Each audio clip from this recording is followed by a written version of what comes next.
So, you want to hear another story, huh? One where the very fate of Pandora hangs in the balance? If not, too bad, I'm telling you anyway. First, there was the vault, an alien prison opened with a mystical key. To the warriors who opened it, the vault was just a container of tentacles and disappointment. They vanished into the wastelands, certain that the vault held no treasure at all. They were wrong. The vault's opening triggered the growth of iridium, a priceless alien element. Soon, the rare and valuable mineral emerged all across Pandora. Its appearance attracted many, including the Hyperion Corporation. They came to Pandora to mine iridium and bring order to the savage planet. Through their excavations, Hyperion uncovered evidence of an even greater vault. Their leader vowed to find it, to use its power to civilize the Borderlands, once and for all. But Hyperion weren't the only ones searching for the next vault's alien power. The call of danger and loot is not so easily resisted. Certain warriors came to Pandora in droves to uncover its hidden secrets. Some would call them adventurers. Others call them fools. But I call them vault hunters. Our story begins with them, and with a man named Handsome Jack.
It's cute that y'all think you're the heroes of this little adventure, but you're not.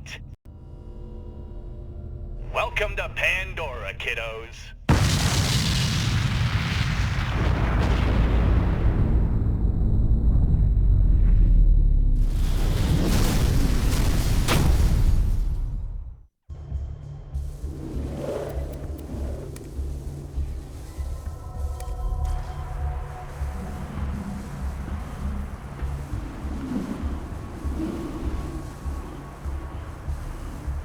Great. Another dead Vault Hunter. Handsome Jack's been busy.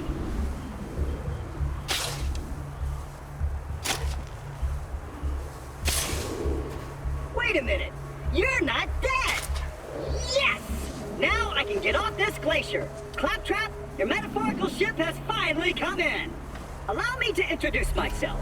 I am a CL4P TP steward bot, but my friends call me Claptrap. Or they would if any of them were still alive, or had existed in the first place. Oh, I've got something for you. Here, take this Echo communicator that I totally didn't loot from one of these corpses. It comes with a Class 12 heads-up display, complete with a mini-map. Now, come, friend, let's get you inside. Man, this is great! Now that I've met a mighty Vault Hunter, I can...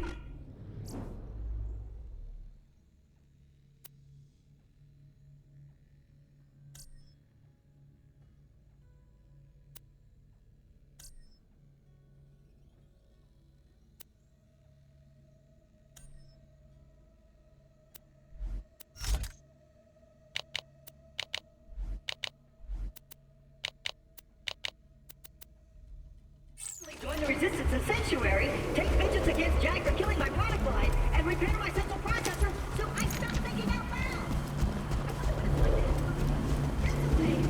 I'll explain everything soon, but know this. You're alive for a reason, and I am here to help you.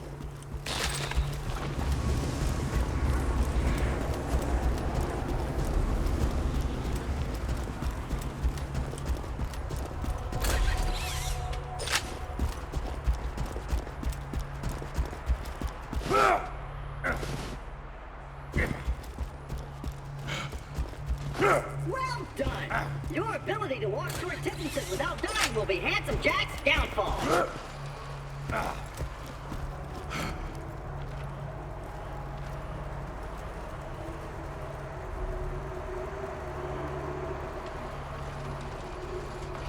And open! Just a little added security. Gotta keep those bullymongs at bay, or they'll rip your eyes out.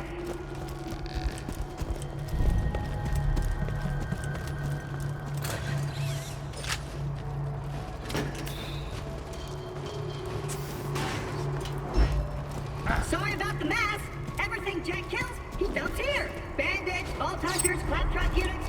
If I sound pleased about this, it's only because my programmers made this my default tone of voice. I'm actually quite depressed.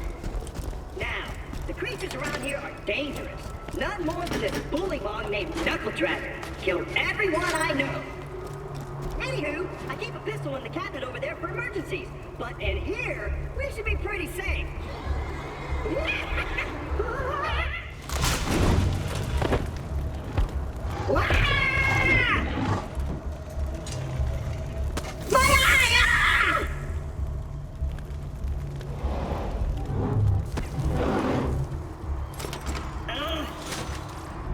Once upon a time, 4 Vault Hunters changed Pandora forever.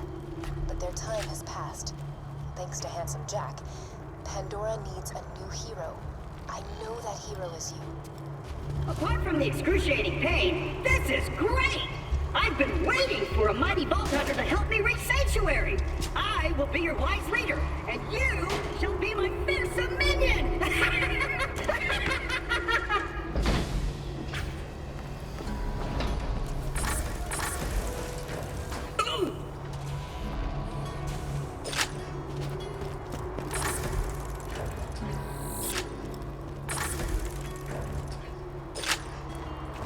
Great! Just let me get this door open and we'll hunt ourselves.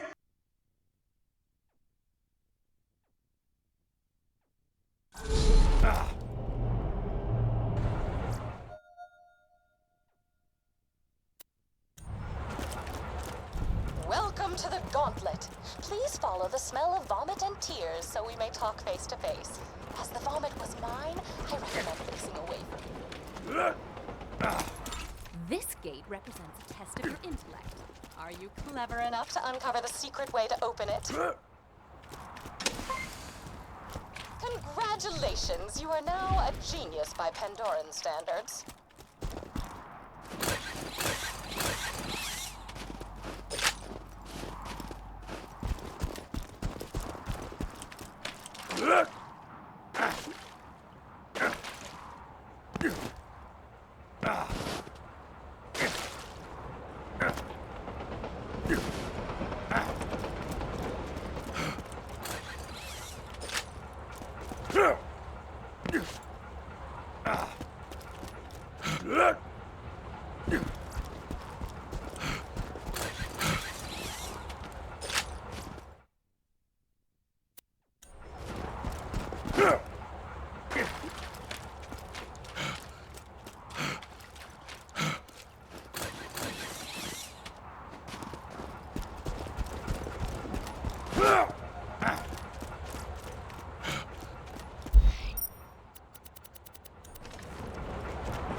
Can I kill everything with one shot?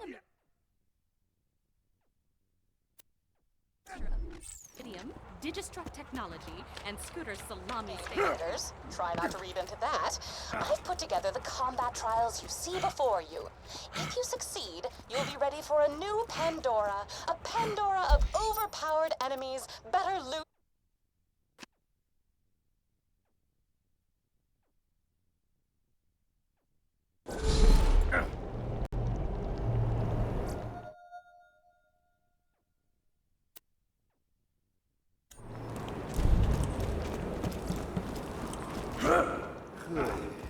Happy Mercenary Day. I got a job for you. You ever been to Gingerton? Place sucks, full of laughing and singing. They're good customers, though. And they haven't responded about the shipment of guns I sent them by train. You wanna do me a Mercenary Day favor and check the town out for me?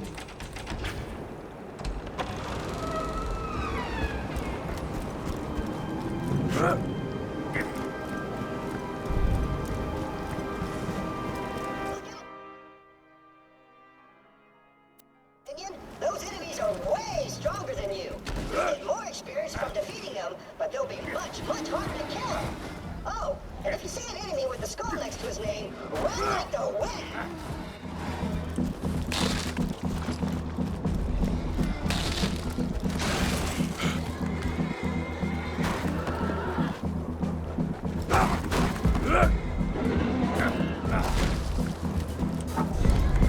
The town's frozen? Well, at least those slapsickles aren't singing any Mercenary Day songs now. Still, frozen customers ain't repeat customers. Check out the town furnace, see if something's wrong with it. Dahl created Mercenary Day as a promotional thing. For one day every year, all mercenary operations were free. Then the idiots of Pandora adopted it as a day of charity and giving and... just vomited in my mouth a little.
Dahl created Mercenary Day as a promotional thing. For one day every year, all mercenary operations were free. Then the idiots of Pandora adopted it as a day of charity and giving and... just vomited in my mouth a little.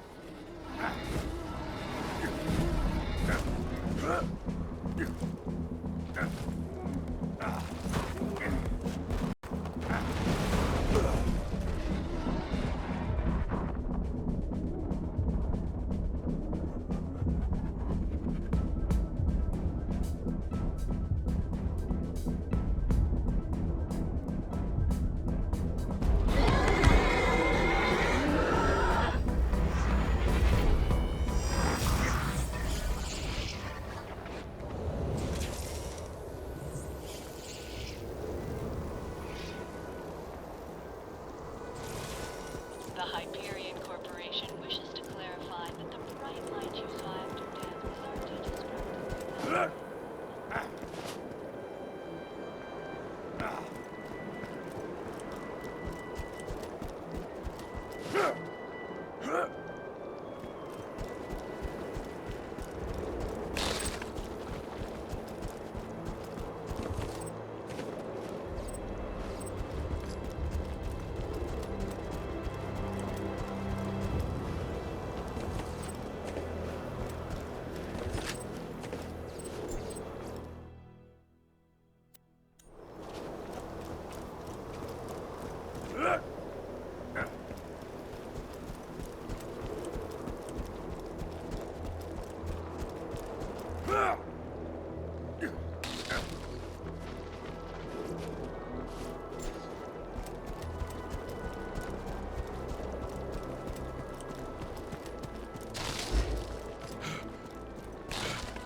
Choking a ball buster! No regrets!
catches your eye. Thanks for the... I'm sure we'll be doing it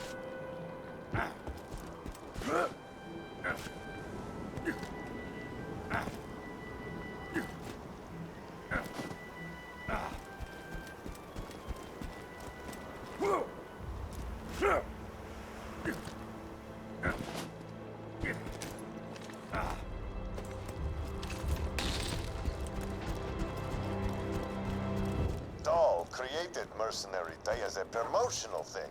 For one day every year, all mercenary operations were free. Then the idiots of Pandora adopted it as a day of charity and giving and... just vomited in my mouth a little.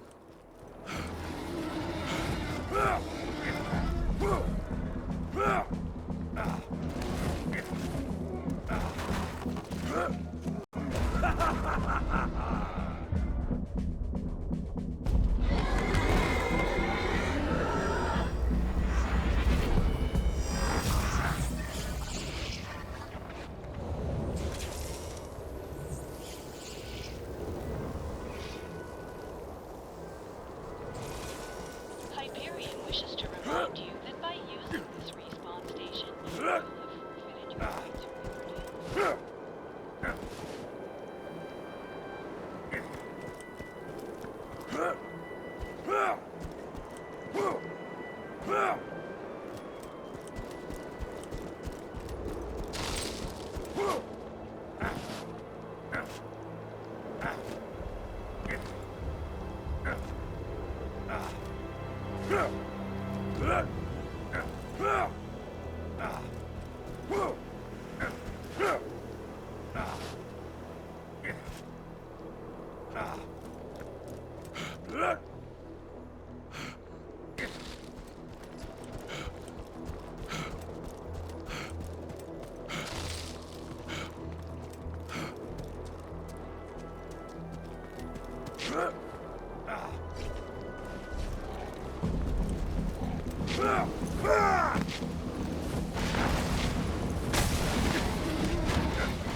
Dahl created Mercenary Day as a promotional thing. For one day every year, all mercenary operations were free. Then the idiots of Pandora adopted it as a day of charity and giving and... just vomited in my mouth a little.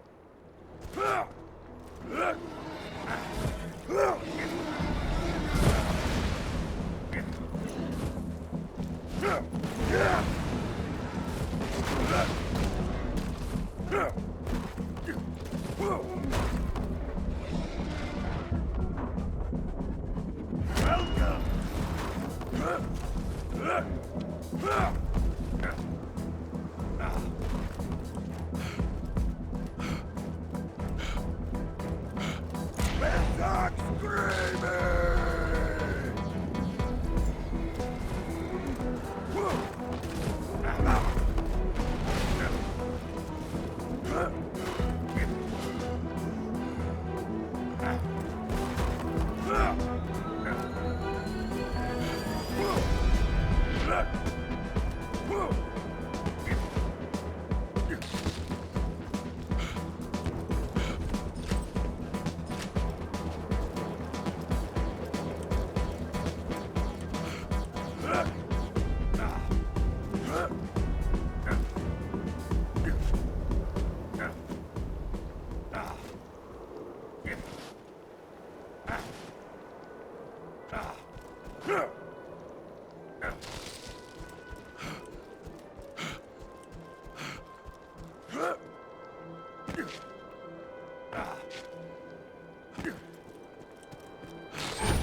Hole buster for ya!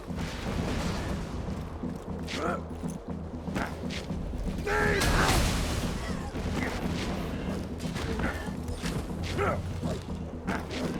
Grab this down your throat hole!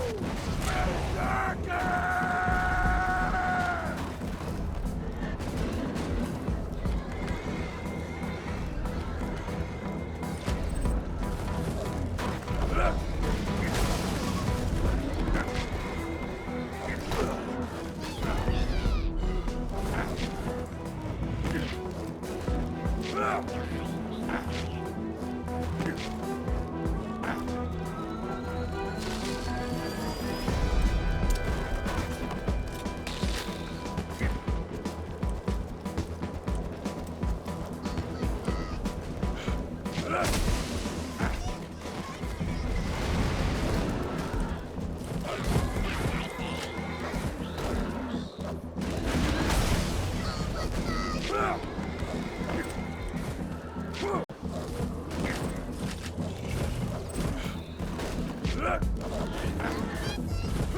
Jump in a ball, Buster!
Critical, bitch!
Murdering you is gonna feel so! I'll rip you apart!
Looks like it's out of coal. But who would have stolen the coal?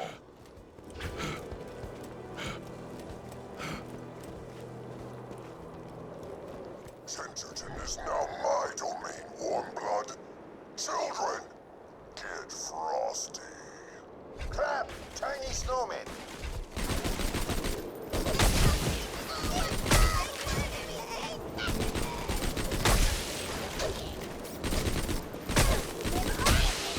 I thought the living snowmen were just a myth like happy people. They must have frozen the town and ambushed my train full of guns. Get to the tracks and check out the train, would you? I feel a cold wind coming on. Don't you, children?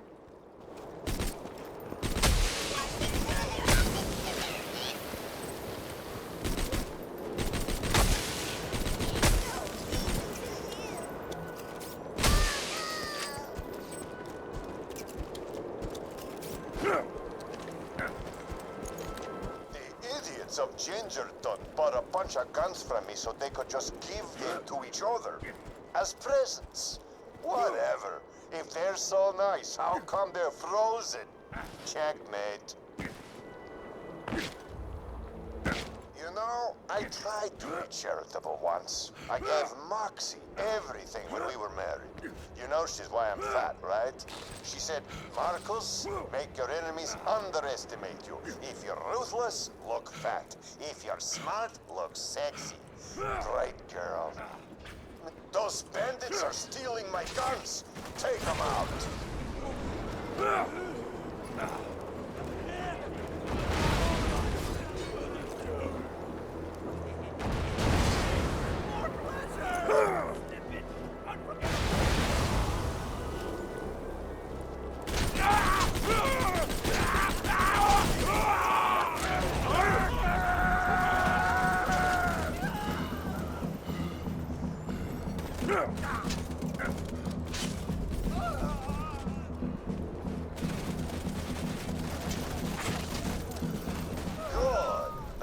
Let's get the train back to town where it'll be safe.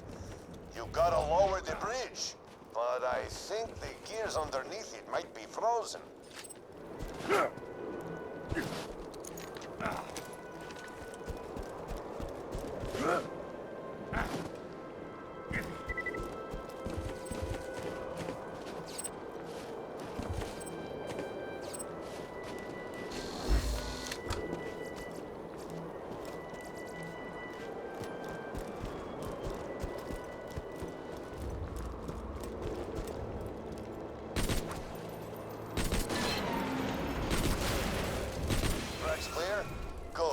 Now, convince the conductor to get the train moving. Once the guns are back in Gingerton, we can take them home before the town unfreezes. Then, we'll tell the townsfolk that bandits stole the guns, and I'll keep my money and my merchandise. Hey, thanks for protecting my train, doll. I can get the stuff back to Gingerton, but I'm afraid I can't go anywhere unless I got you nearby for protection. Just stay close and we'll get moving. Come on now, we gotta keep this train on schedule. Children, destroy that train and the Vault Hunter who protects it. Turn them into a frozen badassicle. Whoopsie!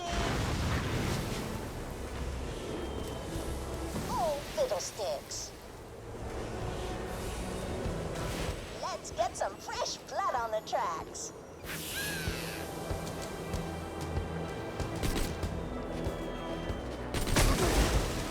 I control everything, foolish Vault Hunter. The bandits, the snowmen, the elements themselves. Your mercenary day gift is a futile death. His face!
Stops at Gingerton, New Haven, and hell!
after the town unfreezes, we can steal my guns back and escape.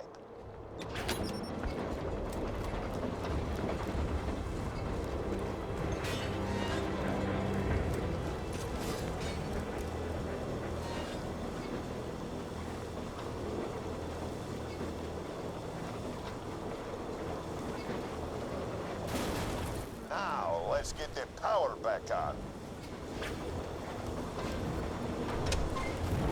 All right, now let's get out of here before the townsfolk wake up. I'm alive! You saved us! Thank you, Vault Hunter. Thank you, Marcus. Crap. I guess we won't be stealing the gun shipment. The giant snowman who throws our town won't take kindly to your saving us. We've nothing to pay with, but could your vault hunting friend kill him for us? Yeah, I guess. Vault Hunter? Track down the giant snowman and kill him. It'll be a Mercenary Day gift to Gingerton.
High quality, low prices, and no question.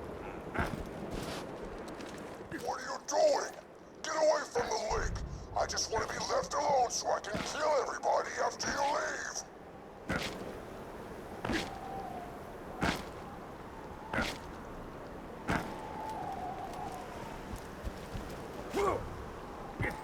That's where the frozen behemoth sleeps.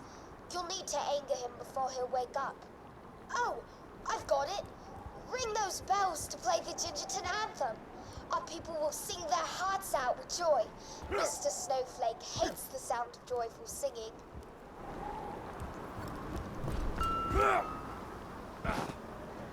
Do you hear that, snowman? You may freeze our town, but you may never freeze our hearts. No! Not the cheerful singing! I hate cheerful singing! Make it stop!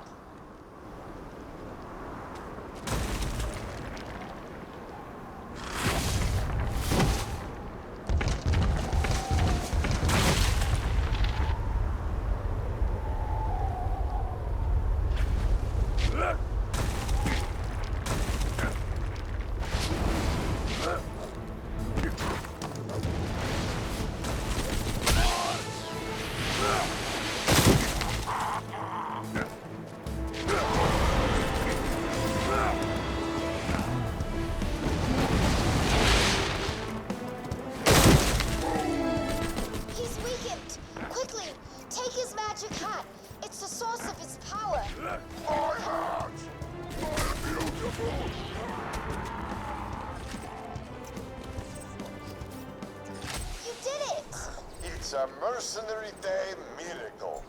Well, I think we all learned a little something today. Come on back and I'll give you something out of the gun shipment and the house. Yay!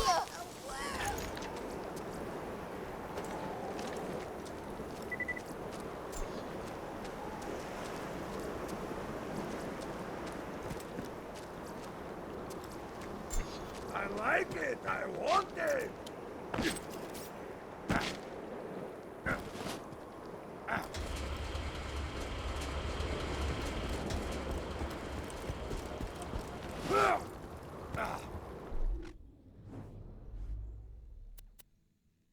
Who needs a medical license?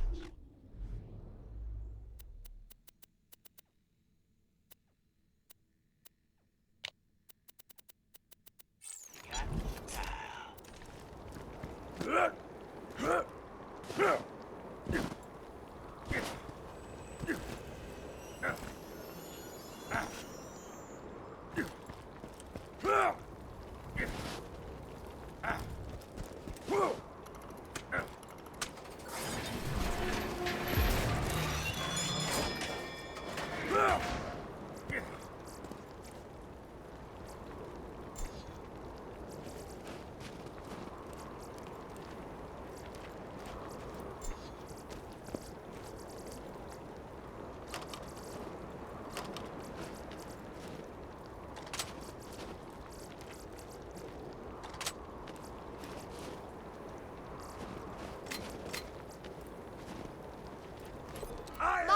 Bless us. Oi, Governor! I've got a problem.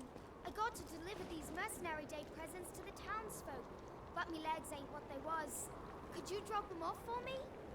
Thanks! Just drop those off. And I'll give you what few shillings I've got as a reward.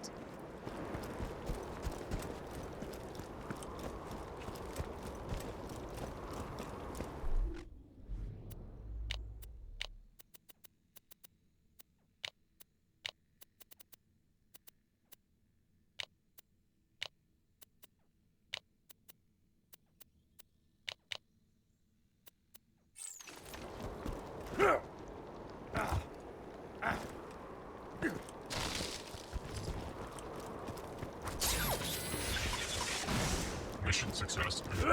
The kind-hearted folks at the Hyperion Corporation gave us these presents. Perhaps as an apology for all those nasty things Mr. Jack did. Buy from me if you want to live.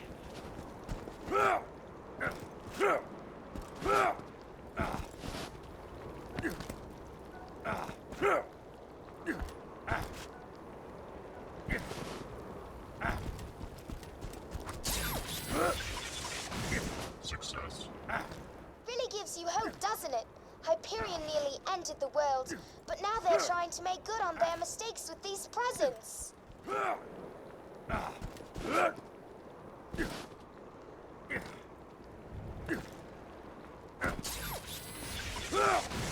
Mission success.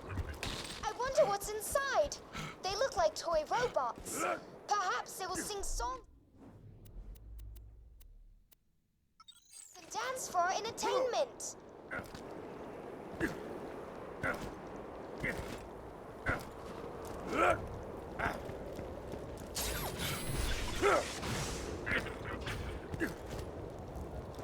Oh dear, it appears Hyperion has not changed their tune after all. Could you destroy those presents, Vault Hunter?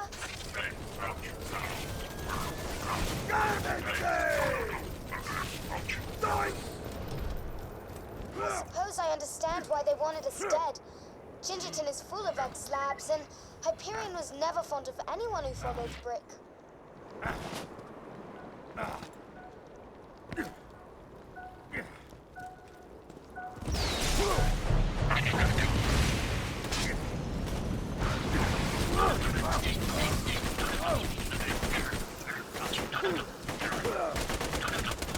Mission success.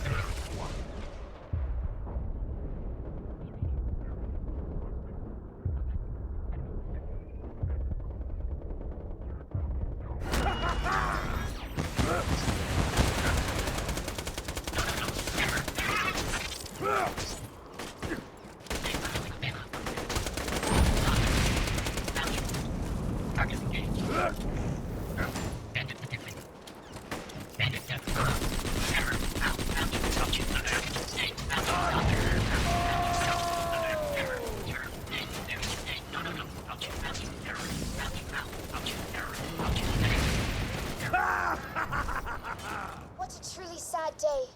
If only the robots would have befriended us. Oh, the the fun times we would have had.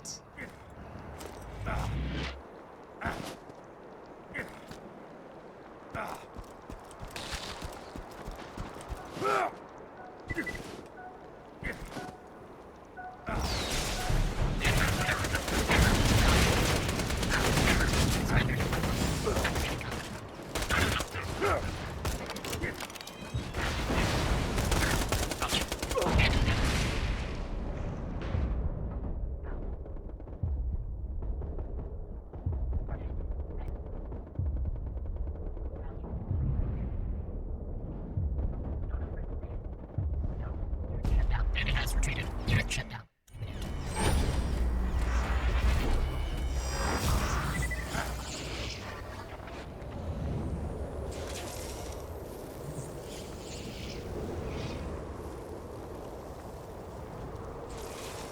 Oh, hey, you're back.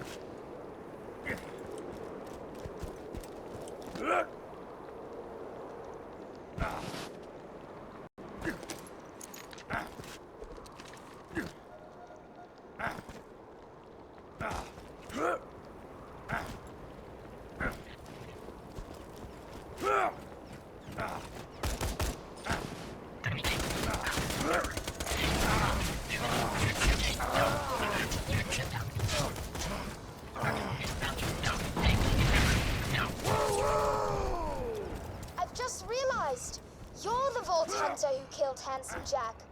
Oh, what a splendid day! Your mere presence is my Mercenary Day gift.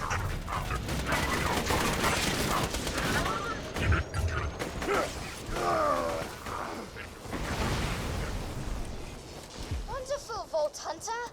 Mercenary Day is saved. Return to me at your leisure. Huzzah! This has truly been the best Mercenary Day ever.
You wanted me to sing my heart out. So I snapped from it.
Welcome to Hallowed Hollow, the only community for Pandora's exiled and retired undead.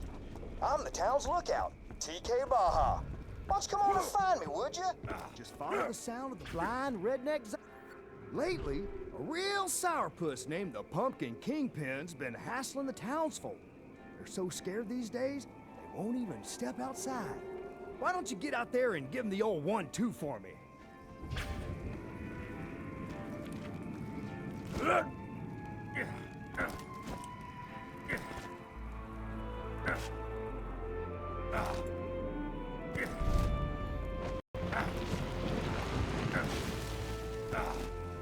Pumpkin Kingpin should be in that clearing on the other side of that gate.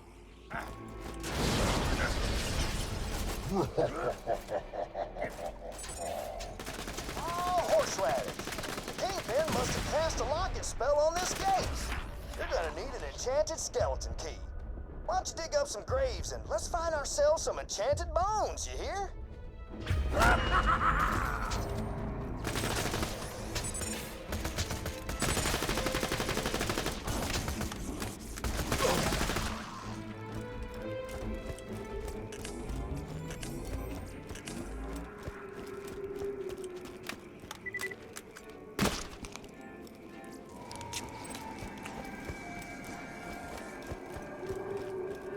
Dagnabbit.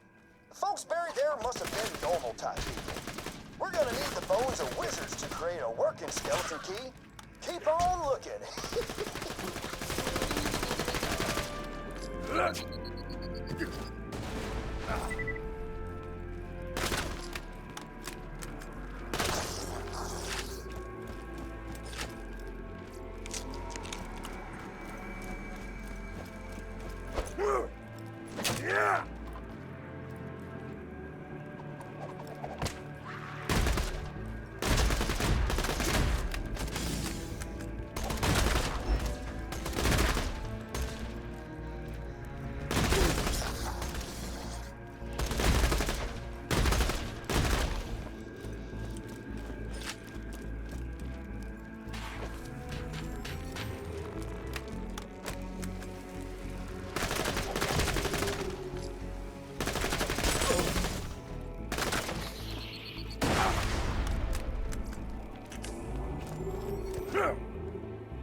That looks like an enchanted skeleton right there. Why don't you give him a wallop? But you should be a step or two closer to making a skeleton key. That's one of the enchanted bones you'll need. Once you find the others and make the key, you'll be able to go toe-to-toe with the Pumpkin Kingpin himself. Yeehaw!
How you doing?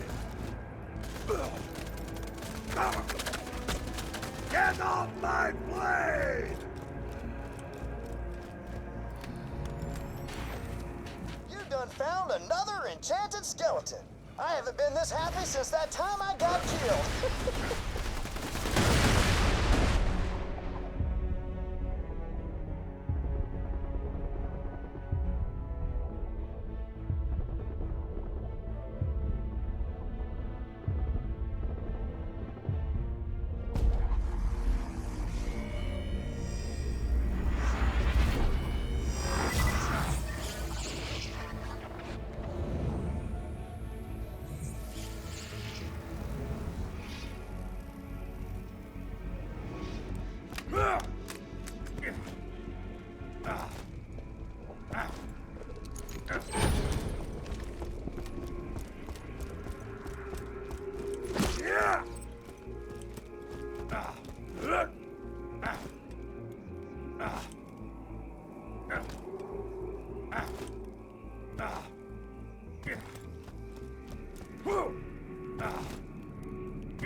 Great!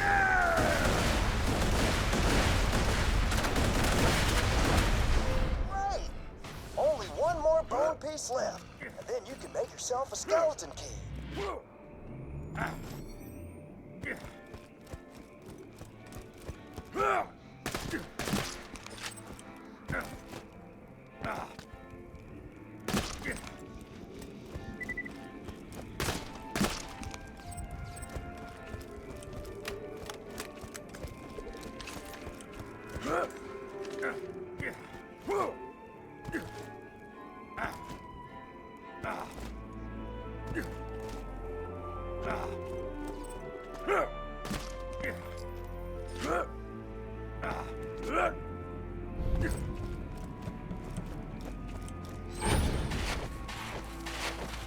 Hey!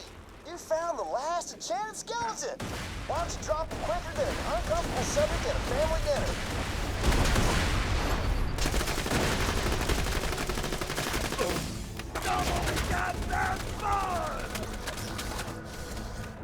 Alright! Now that you got all the enchanted bones, why don't you head to the blacksmith's and forge yourself a skeleton key? While you're there, tell Sully the blacksmith that I said hi.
Blacksmith's hammer to make the key. Now, where could he be? Sully? Hey, Sully! You got a customer over here?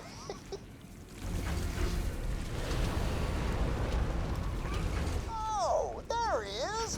Why don't you ask him for his hammer, would you? I'm sure he'll hand it over if you ask him nicely.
Sounds like you two are done talking, huh? All right. Now, smack those bones together and forge yourself a skeleton key.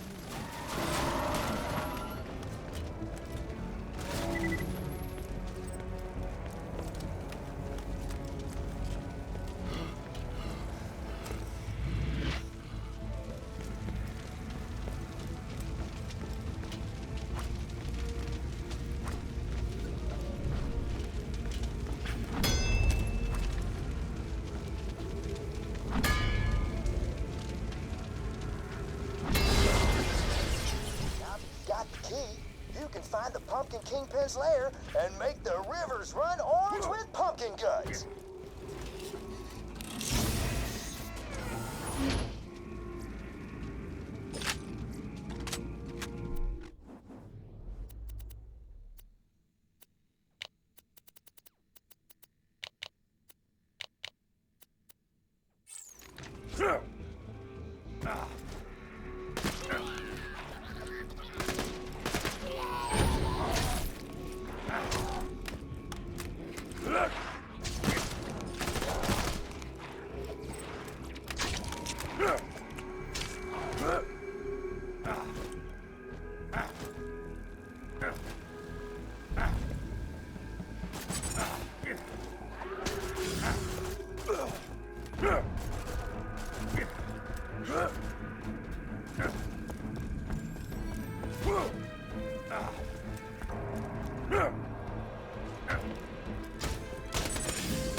High quality, low price, and no waste.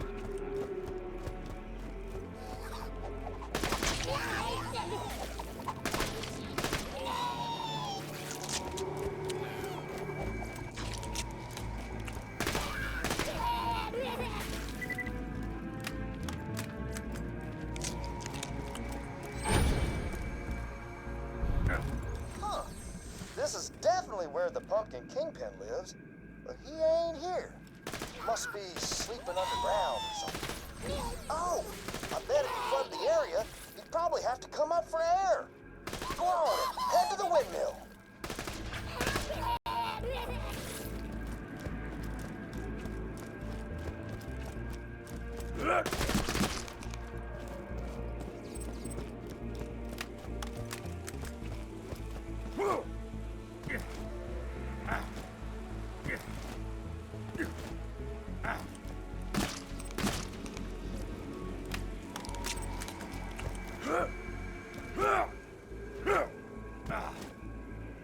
Windmill ain't working, is it?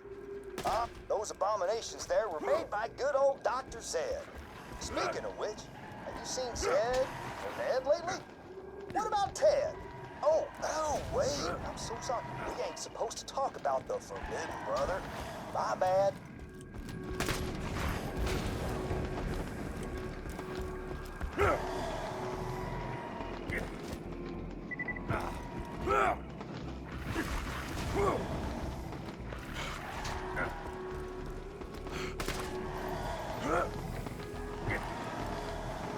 The Spikos and Scrag tell legends of the creature who kicked him out of the Iridium Blight.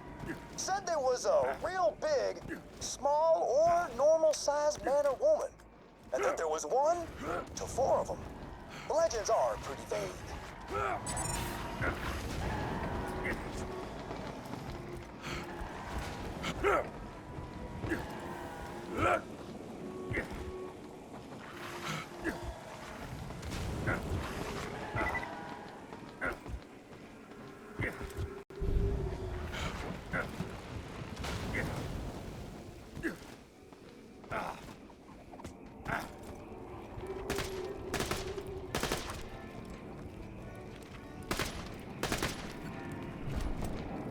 Windmill's going, so the blood's pumping, and everything's ready for a final showdown with the Pumpkin Kingpin.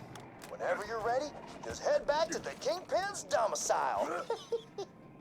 That windmill powers our hemoglobin pumps. Got a few vampires in town, and, well, they make milkshakes out of blood. I had one once. It was all right.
coming on by us.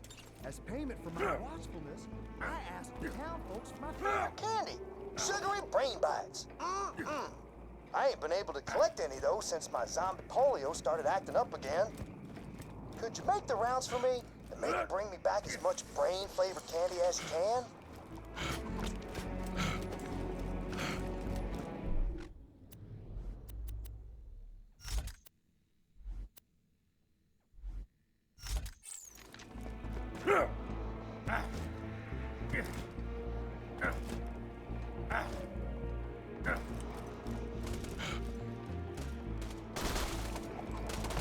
Sweet baby guns! I've been trying to wean myself off actual brains for a while now.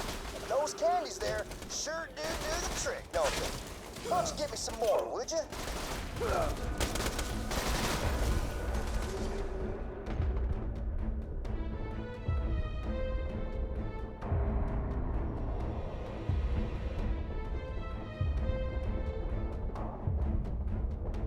I need more gum!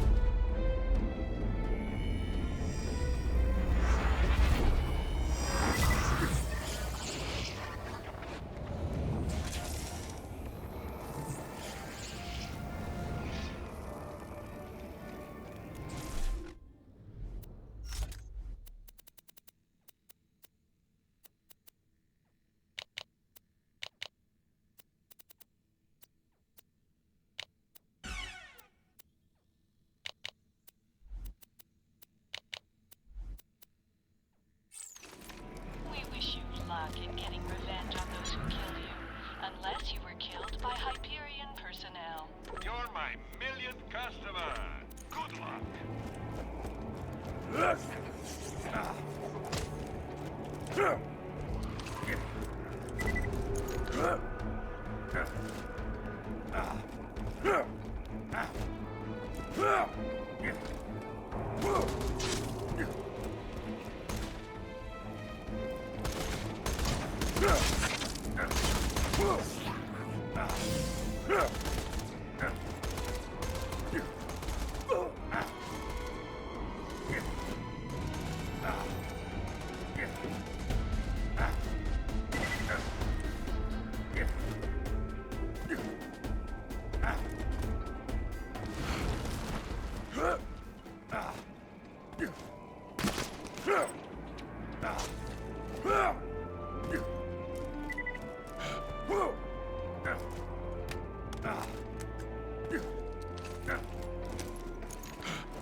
Sugary brain bites got all the taste of brains without all the hassle of chasing and murdering and looking at your bloody hands screaming, "Oh God, what have I become?"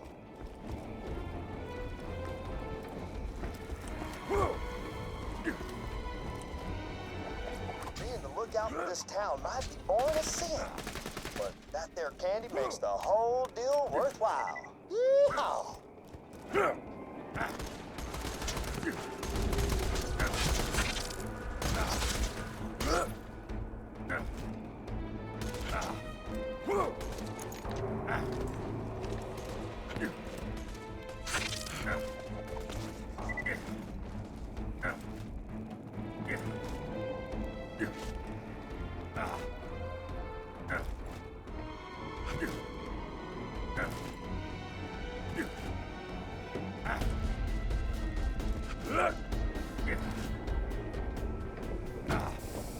Hey, you nearly got enough sugary brain bites.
Enough candy to keep me on a gray matter sugar high for months. Why don't you come on back?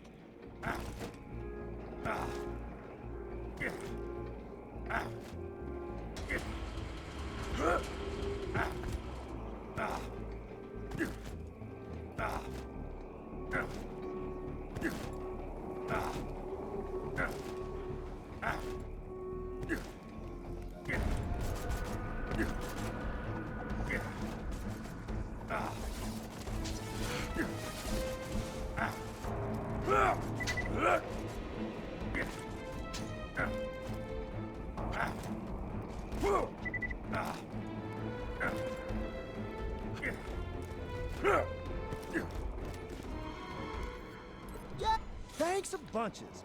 Before I eat all these, I'm gonna squish them together into a big lump and pretend it's the brain of somebody I don't like. Nah, who am I kidding? There ain't nobody I don't like. They're all delicious. If you want to live. 2 words, my friend.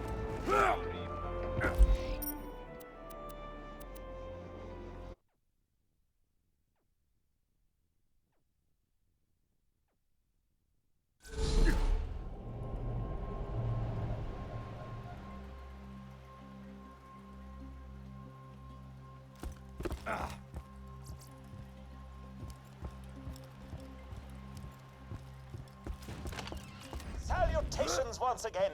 Welcome to Womb-Bomb Island, Pandora's #1 vacation resort. After Lilith and the others arrive, our Fertility Day Festival can begin. Come find me, will you? Hey, killer. Go ahead and get the Fertility Fest started without us. Brick's still packing, and Mordecai's trying to shove his bird back into its cage.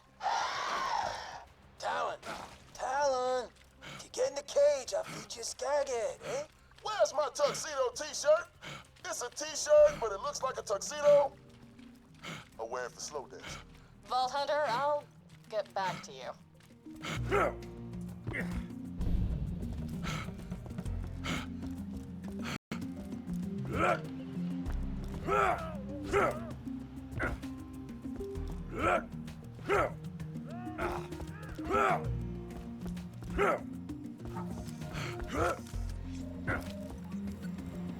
Well met.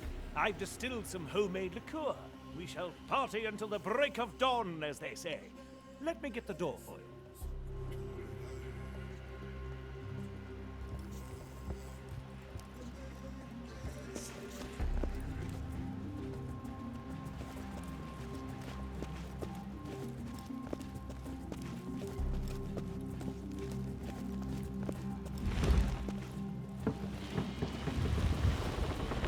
I initially came to the Donic Isles to find some rare beasties using Varkid tracking. Say, did you know that this island is said to house a former enemy of Brick, Mordecai, and Lilith? It's enough to... Oh dear!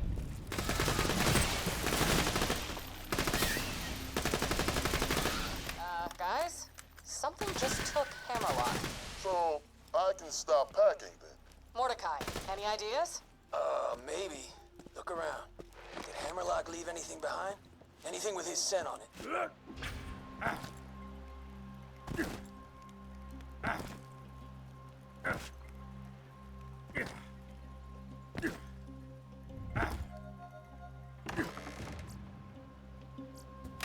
Well, it looks like Hammy left some whiskey. Perfect. Alright, you gotta get that booze to a Varkid egg. First, find an injector. Good. Now inject Hammerlock's booze into a Varkid pod. It'll track the scent for you. Using a Varkid to track smells? You sure that'll work? No question. Blood did it, and I'm teaching Talon now. In a couple weeks, he'll be able to track you and Lil anywhere. Wait, you're teaching Talon to track us? Yeah. Borrow some of your old shirts you don't use anymore, tear them up, give them to Talon so he can track the scent. Like Brick's weird tuxedo t-shirt thing. That was my dressy clothes!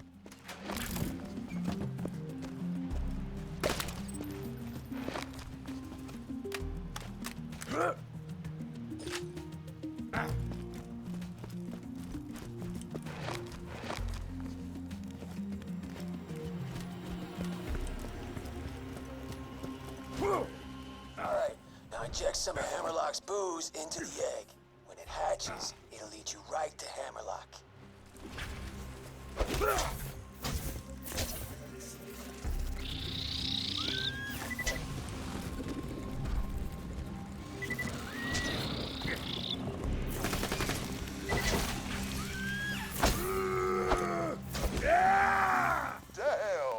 Just bored and already blitzed out of its mind. That Varkid's living the dream.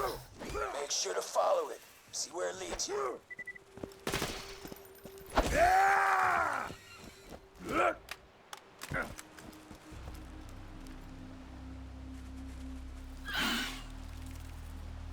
I haven't seen Talon since his feathers grew in. Oh my god, he is so cute! He's not cute, he's a badass. But yeah, be gentle. I think he likes you. Aw, are you sure? Because he is biting pretty hard. Ow, ow, ow, ow, ow! Ooh, he's drawing blood. Oh crap, I'll get him off. No, he's too cute. Ow. I love him. Damn, girl, you weird as hell. It appears I'm being dragged through a series of tunnels by some monstrously large beast. A rescue would be appreciated, but sadly isn't mandatory. Circle of life, all that.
Injected him with too much Hammerlock juice. Probably why he went crazy. Might want to go a little easier on the dosage next time.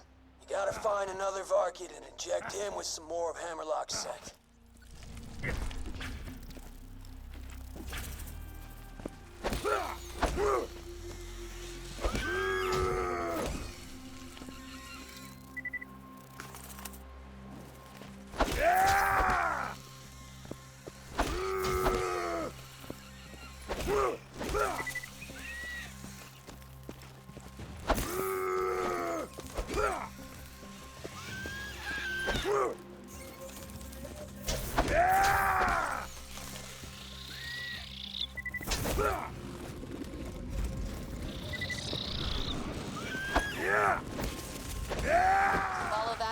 That ought to lead you to Hammerlock.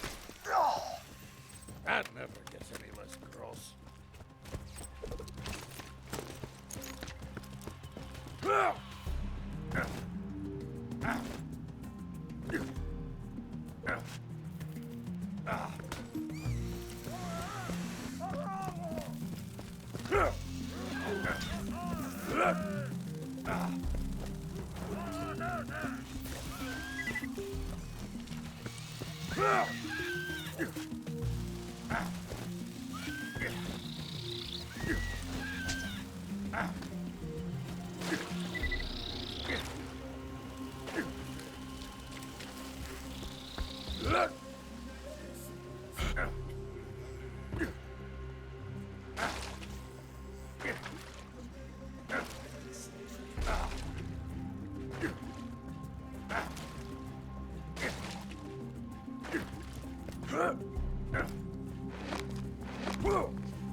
Looks like it crawled into that tunnel thing.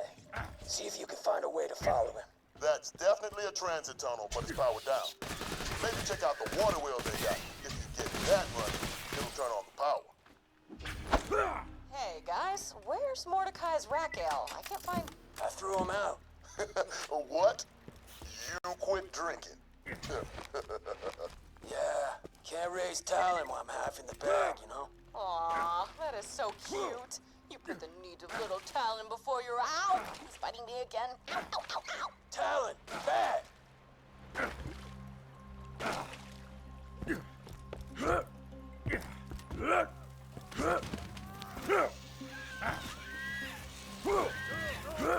What you want, buttheads? Eat a beer bottle. If you want access to Crazy Earl's crazy water wheel, you better wet my beak and deal with some pirates that have been saying me crap to me. That one insulted my mustache. Nobody insults Crazy Earl's crazy mustache. Them pirates started talking smack after I tried to cuddle with one. But whatever. Crazy Earl's all about cuddling.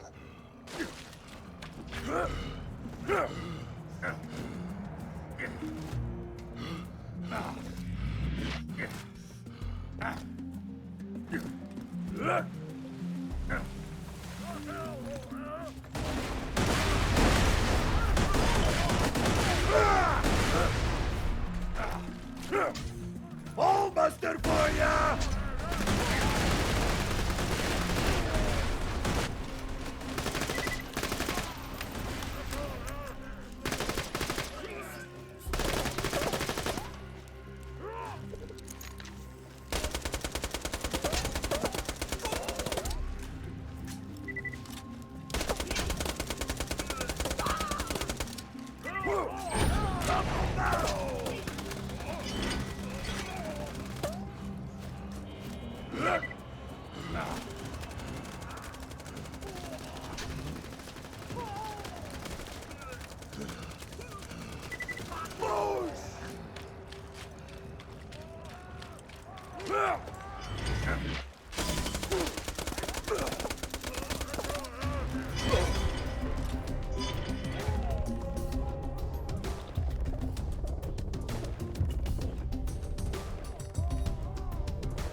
Get your stinky ass back here and I'll let you into the crazy water wheel.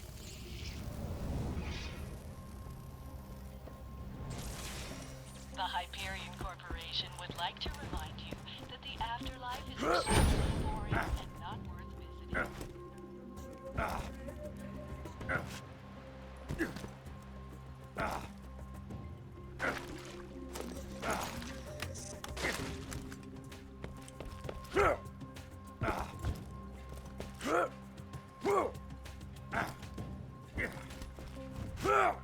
There, the water wheel's open.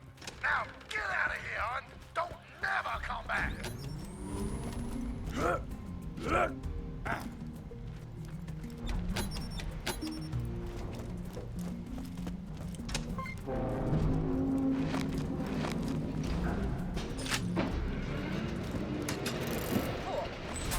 powered up the transit tunnel. Just head through there and you should be able to reach your booze-sniffing Varkid on the other island. I miss you! I just realized, you ever watch those like animated Echo series about dudes with swords? They always eventually do an episode where they just go to the beach and hang out. This is like our beach party episode, isn't that cool? No, it is not. Ooh, pretty. I mean, you know. Quick update. I'm being tied up by the psycho villagers of the Isles. You won't believe it, but I'm to be sacrificed to the Son of Crawmerax. What? That's not a name. Oh, right. You've never met Crawmerax. He was a big-ass crab worm who fought up the gang of General Knox. Man, we killed him so many times. The memories.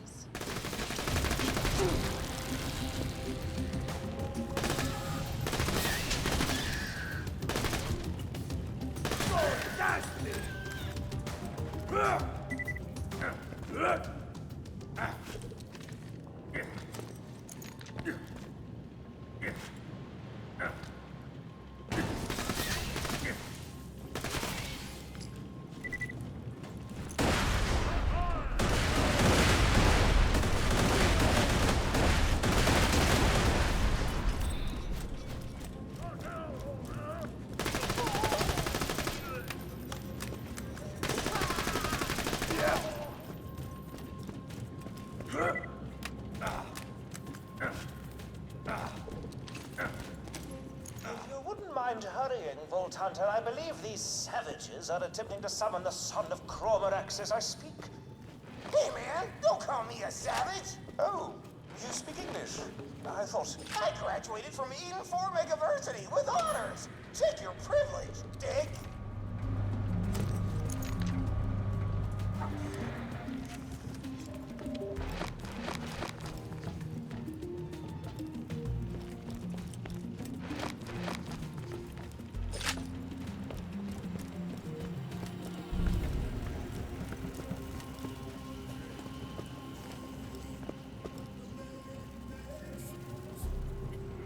Looks like your dosage might have still been too high. I don't know. Honestly, just making this part up as I go. Alright, Varkid should be somewhere on this island. Just find it and it'll lead you to whatever the hell took Hammerlock.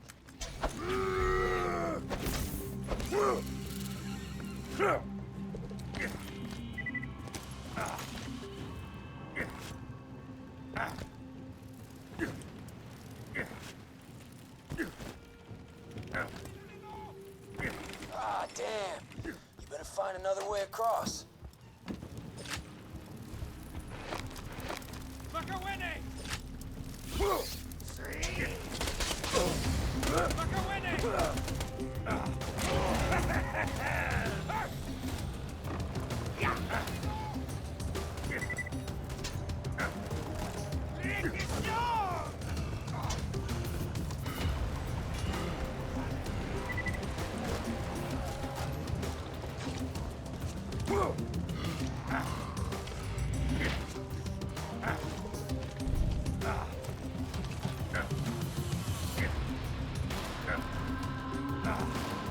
Ooh, that looks like a big one. Inject that egg with Hammerlock scent, and the Varkid should lead you right to our mustachioed friend.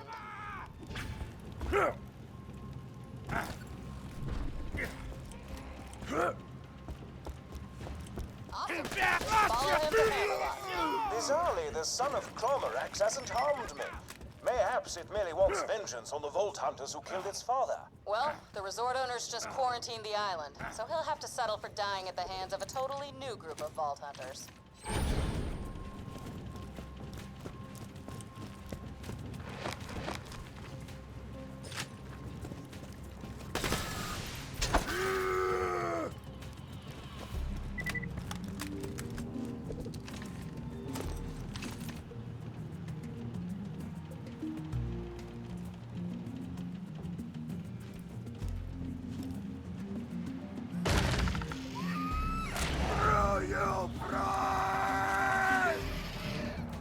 Crap! The conditioning wore off. Kill the Varkid. It's no good as a bloodhound anymore. Hey, guys, remember that ledge in Crawmerax's lair? Oh, man, the ledge. Yeah, we could shoot him from there, but he couldn't hit us. So good. So good. Ah, pearlescence. Welcome to my humble shop. Good luck. Be careful out there.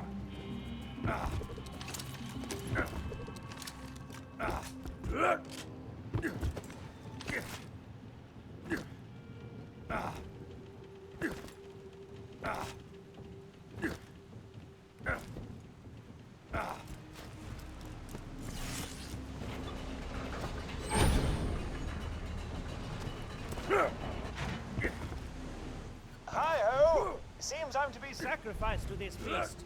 Could you look down below for some sort of crank, perhaps? Something to lower me to the ground?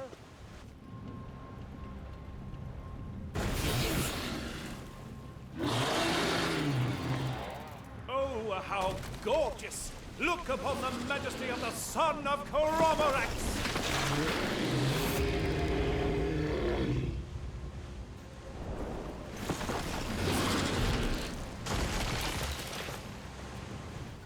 Perhaps you should deal with this beastie before you tend to me.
Respect all forms of life, so long as they pass a credit check.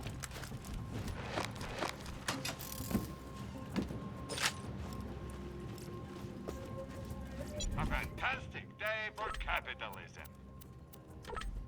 I'm sure we'll be doing this back to it.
Perhaps you should deal with this beastie before you tend to me.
because life is for living, and death is for running from at all costs. Thanks for the scratch. Good luck.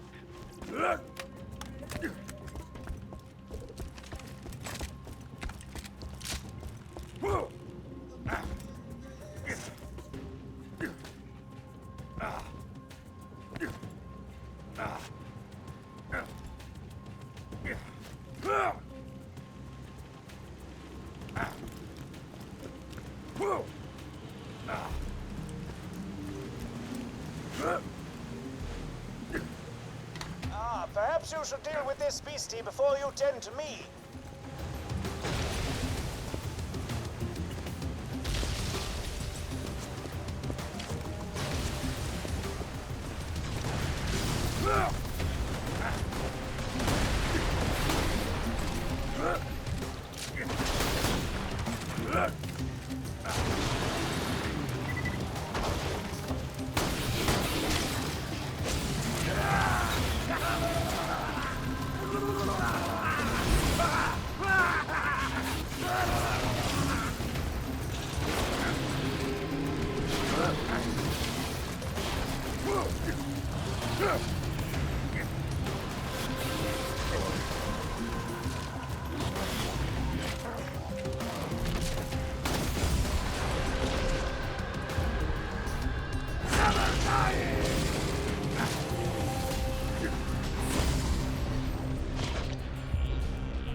Hyperion hopes your death was a learning experience, but wouldn't mind if you made the same mistake a few more times just to be sure. A pleasure as always. Nothing like a good sale. Come back anytime.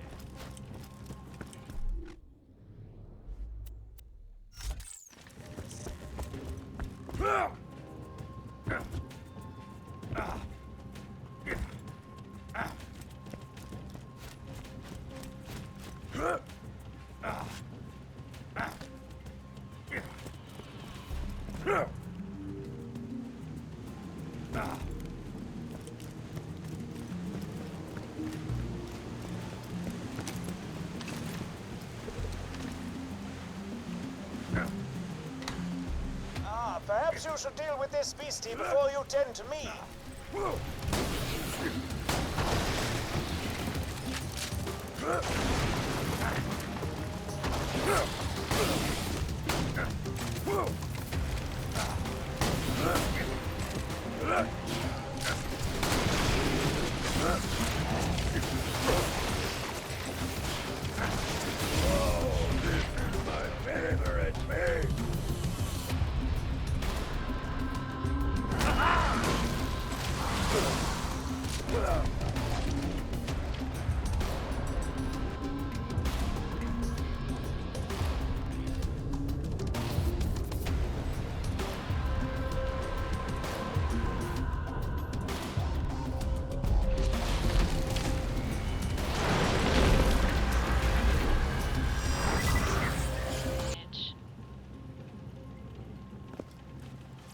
let's just get this out of the way. Yes, most of my merchandise was ripped from the net.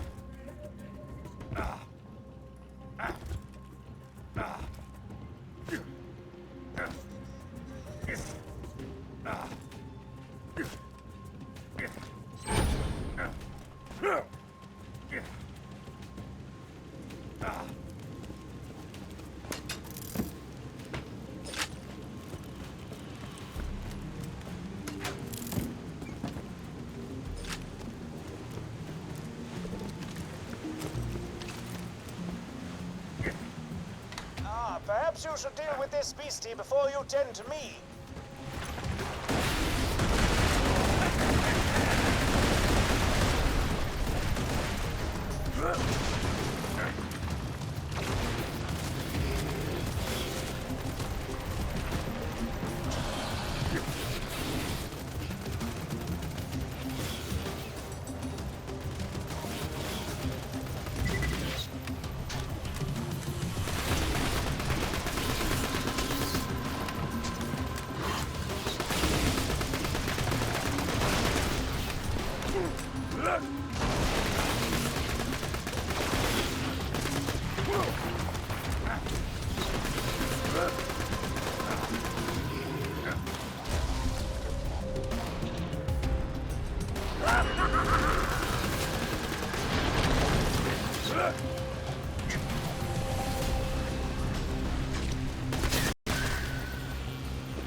Nice! That's my slab! That was awesome! Wasn't that awesome, Talon? Yeah, that's a good boy. It appears the sins of the crab-like father were quite viciously visited upon his crab-like son. Please save me when you're ready.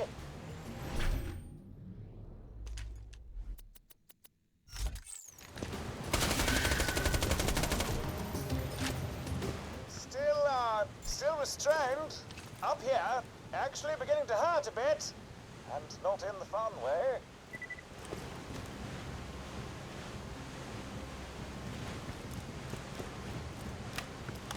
Anytime.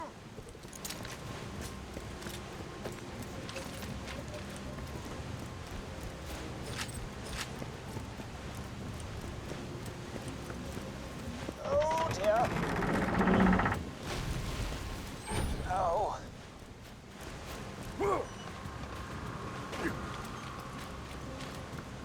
Lovely.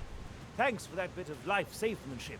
Though I must admit, being restrained in that particular way was not entirely outside the scope of things I find enjoyable. There's nothing quite... Hi-ho! For your next quest, I require... Shut up! This is Sparky Flint, son of Captain Flint, and I have summoned 6 people you Vault Hunters have wronged.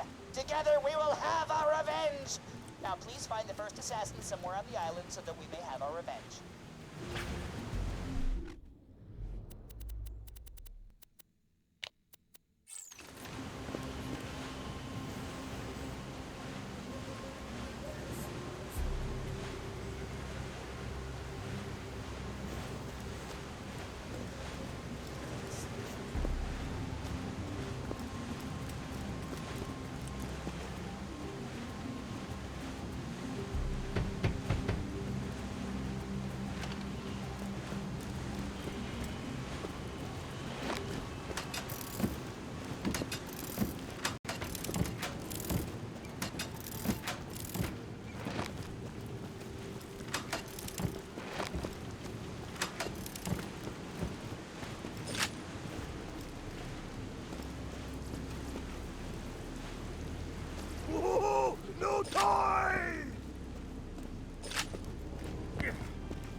Mr. Axton, do you remember Sergeant Jarter? Because he remembers you. How you deserted your post and went AWOL. He's ready to face all you Vault Hunters. Don't keep him waiting!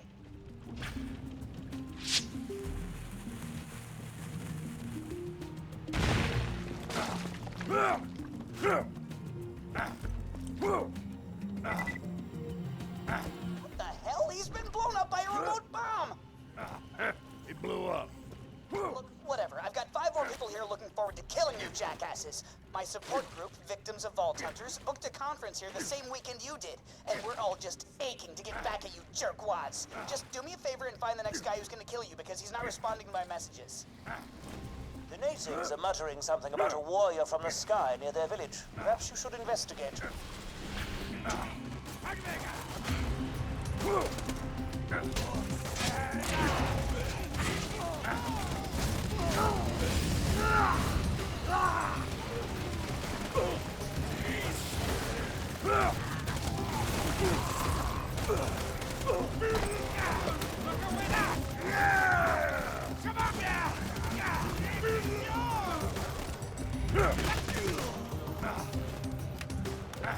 Gage, do you remember Marcy Holloway? Because her Uncle Grill certainly does. He's here to avenge his niece in the most violent way possible. So, you know, be ready for that.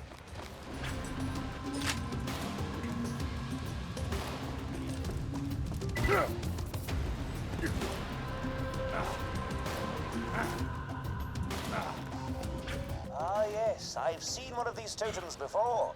You'll need to offer a sacrifice to get past it. I recommend a mask from one of their witch doctors. I'm sure those chaps wouldn't mind loaning you one.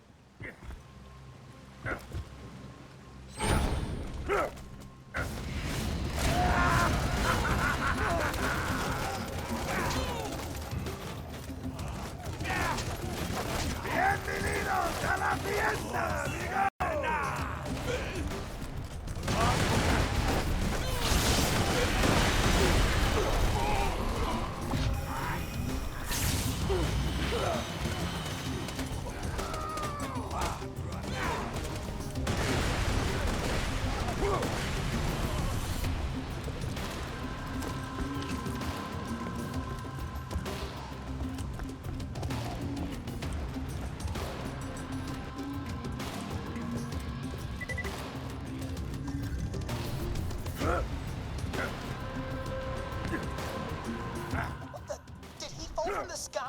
Did his transit shuttle malfunction, or what the hell?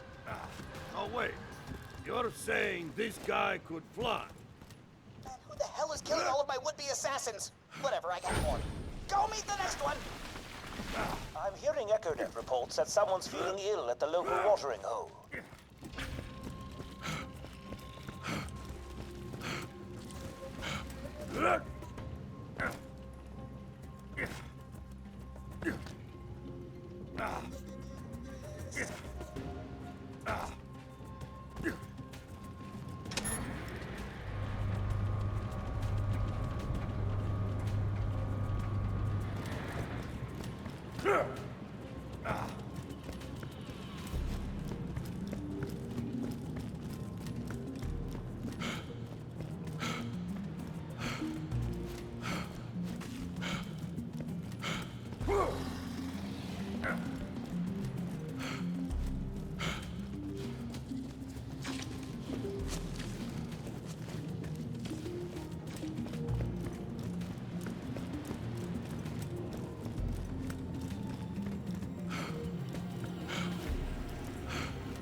next dude. He's a siren tracker named Mordo Sophis. Father of brother Steven Sophis. That dude you ganked back in Athenas. And boy, oh boy, is he just itching for vengeance. Unfortunately, the regular path is closed for repairs. You'll have to find an alternate route. Perhaps the machinery surrounding the water wheel could give you a boost.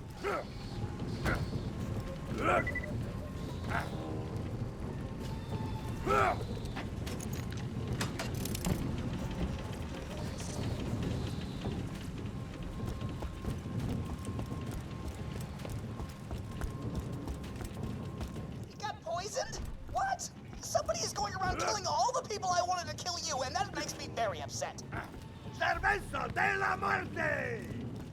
Whatever, I got 3 more VOVH members, victims of Vault Hunters, still itching to kill you. Find the next one.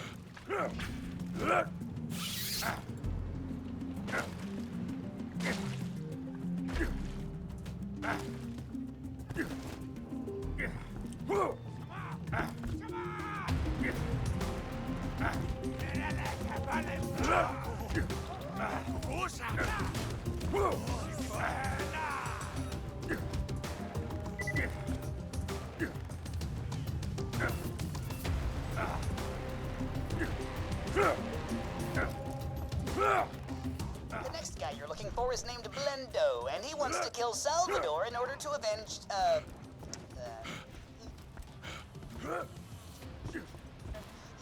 everyone. You killed his entire bandit clan, Sally, all 150 of them. That was a fun weekend.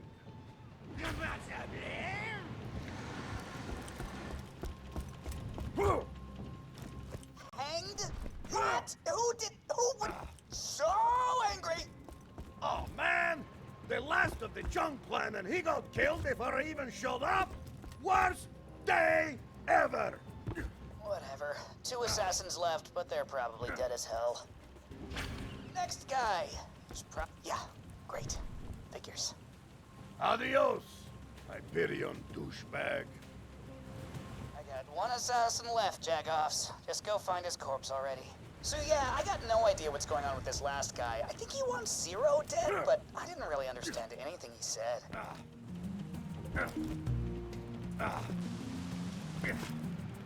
Surprising no one, he's dead too. I swear I am gonna figure out who did this. That's messed up. Whatever, I'm done getting chumps to do my dirty work. You find me, and I'll kill you myself for what you did to my dad.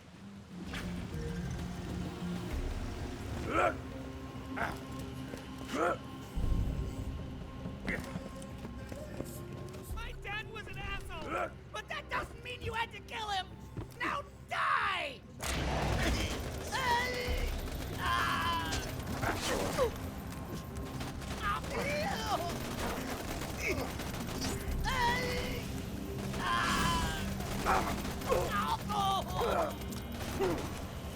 Oh, this is my favorite bit!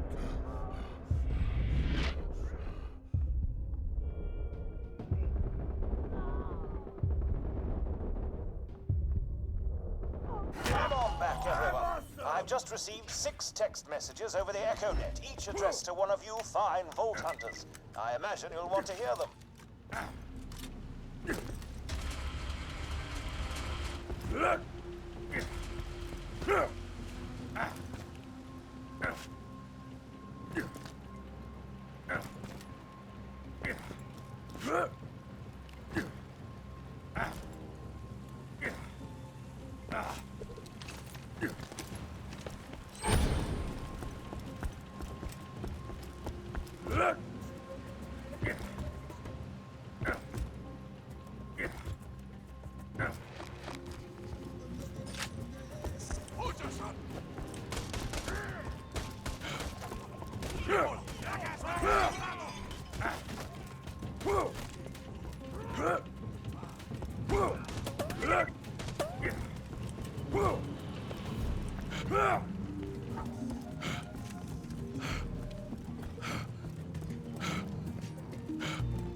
Oddly, these messages lead me to believe that the deaths of those 6 would-be assassins were bizarre Coincidences acted upon by 6 separate allies of yours.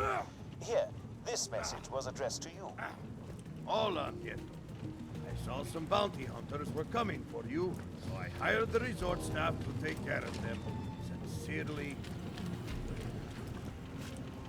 I love you, Abuela.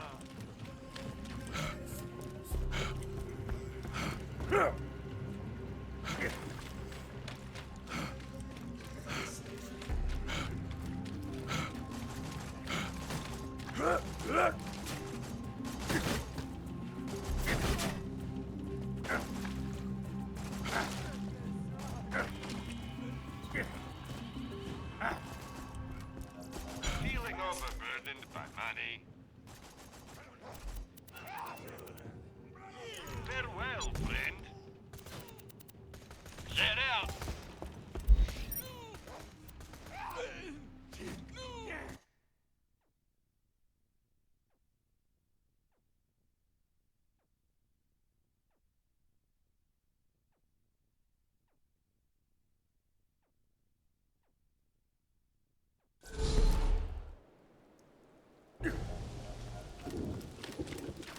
Hey there, Vault Hunter. I'm nearby. Find me. It's a fine day, full of opportunity.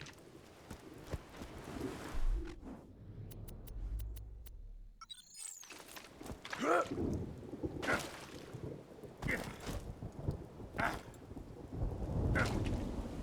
sweet. Love is in the air. Oh, that's probably not an omen or anything. Over here, sweetness. Ellie and I have waged war on the Zafford and Hodunk bandit clans for years now, but it's time for peace. Let's go talk to the preacher I hired.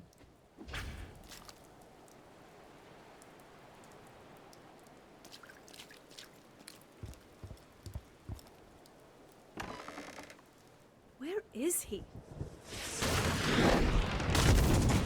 Oh, there he is. What a rough landing. Thankfully, I like it rough. Tell him my plan, Innuendo Bot. 2 star-crossed lovers, one from each clan, wish to be married. We will ensure their pairing and bring peace to both clans. My hat looks like a penis. Noted. Anyway, Walter.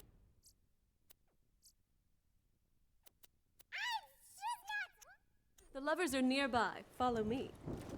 I need you to protect the bride and groom so this wedding goes off without a hitch. If we do this right, we'll end the clan war for good. Hey, Moxxi! I heard you're trying to get the clans to team up. You're making a mistake. If the clans unite, they'll just get even more powerful and take us all out. You gotta kill them. Violence won't solve this, Elle. We tried your explosive climax, but now it's time for my gentler touch. Oh, the storm stopped. How about that? Maybe love really is in the air. Good luck. Don't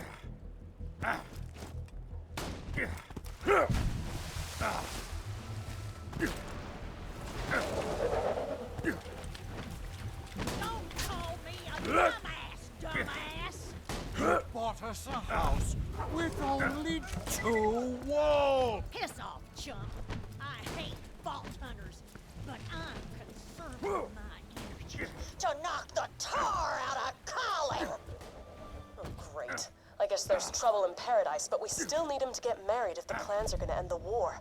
You can always just kill him. Thankfully, I know an old love potion recipe. We'll need something new, something old, something borrowed, and something gold. Ooh, I just found something that'll take care of half of them ingredients. Vault Hunter, head to these coordinates. Booyah!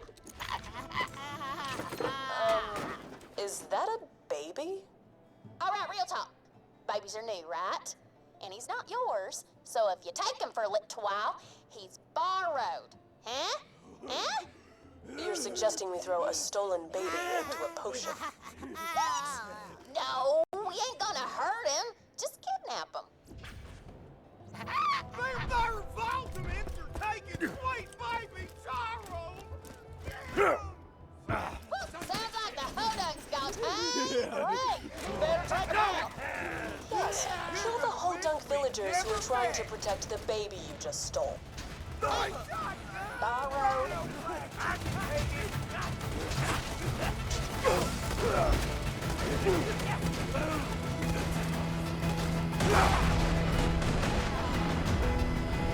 Back from the dead, pendejos!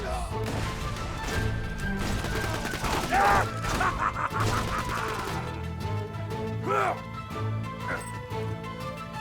God! Oh, God!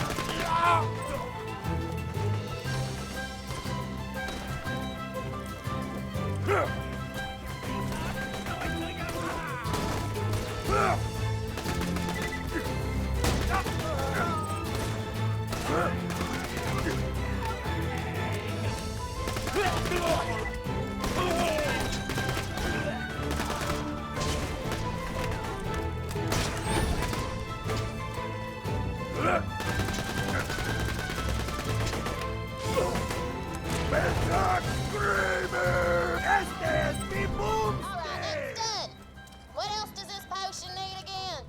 Something old. You know, there might be some aged whiskey in the distillery, Vault Hunter. Head there now. Looks like the distillery's shut up tighter than an abstinence advocate at an orgy.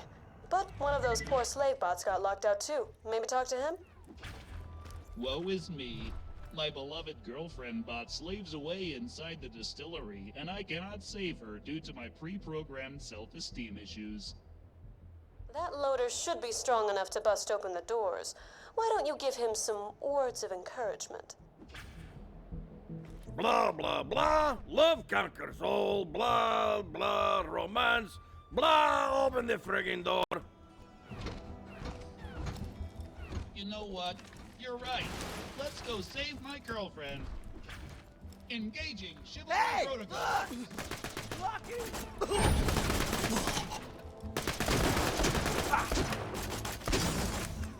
I'm coming, Stella. I think my organs are liquefied.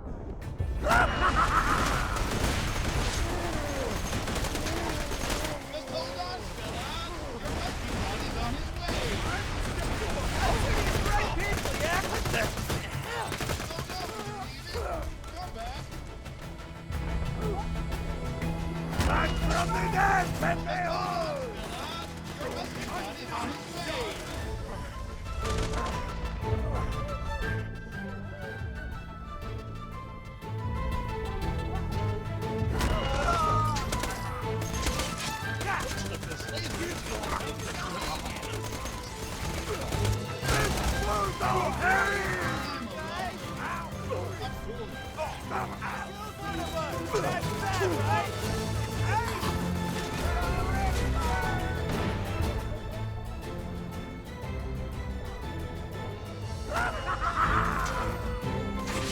Where are you? My lack of self-esteem forbids me from going any further.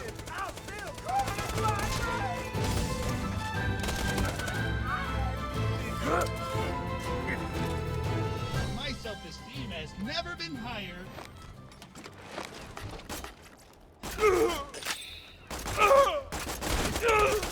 Yeah! He's going! It looks like the slavers Get have this stupid thing off! I'm coming, Stella.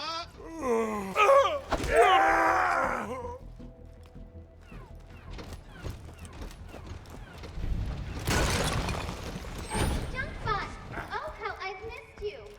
Oh, Stella! I've noticed that beautiful blonde hair anywhere.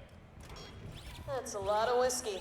You've got to find the high-quality old stuff. You'd better put your lips around a few until you find the right barrel.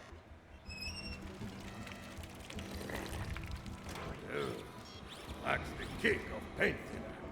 Oh, that didn't sound good. Let's try another. Almost tasted that one. If you can still see straight, you haven't found the good stuff. Keep sipping.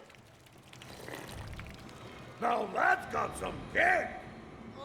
That's the stuff. Grab some of that whiskey and we'll get to the next ingredient. Alright, we've got new, old, and borrowed. You'll need to find some gold. There's gotta be some around here. The Zaffords are as greedy as they come. Huh. Dead end. You'll have to find a way through. Allow me, Vault Hunter. It's the least I can do. There. Your nearest stash of gold coins. Grab a few and we'll have everything we need for the potion. Careful! The Zaffords are real protective of their cash. The gold's probably booby-trapped or something.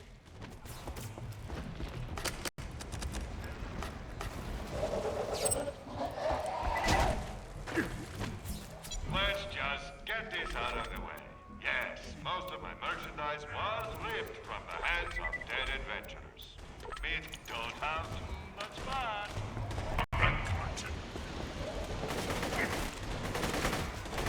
¡Vamos now! I don't think so! ¡Vámonos, putas!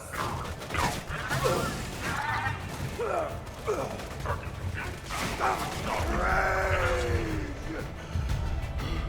I am alive!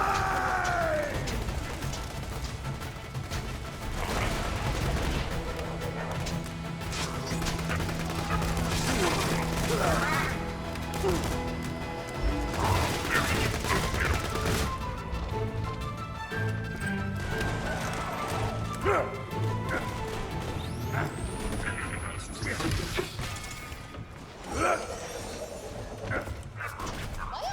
that's new. That thing's made out of solid gold. Stop! That's so hard!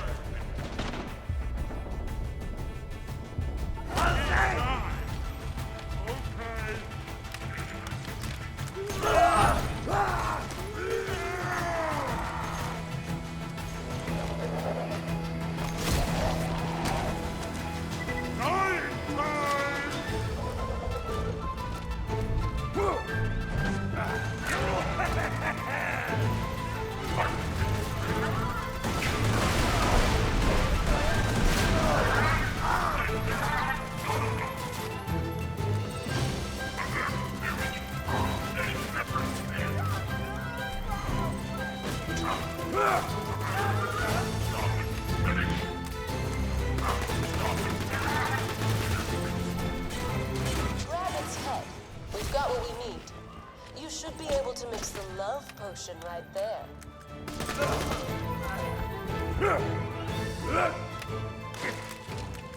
First, add the gold. Looking good. Now, the whiskey for something old. Now toss in the baby. Ellie! I'm kidding. Don't toss the baby. Just hold it over the mixer and make it cry. Sometimes you'll be like hungry, but there won't be any food around. So you'll have to like get up and go all the way to the store. Buy some. Awesome. The baby's crying. Seriously? This right here?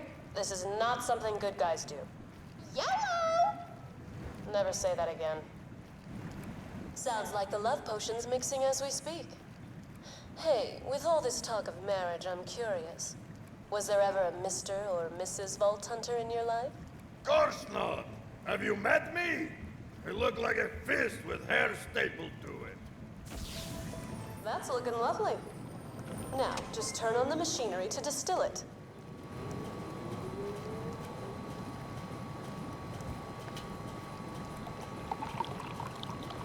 Looks like the potion's done. Grab it. All right, better deliver that silly-ass potion and do the dumb marriage. And give the baby back. Yeah, and whatever. Do the thing. God, smacks!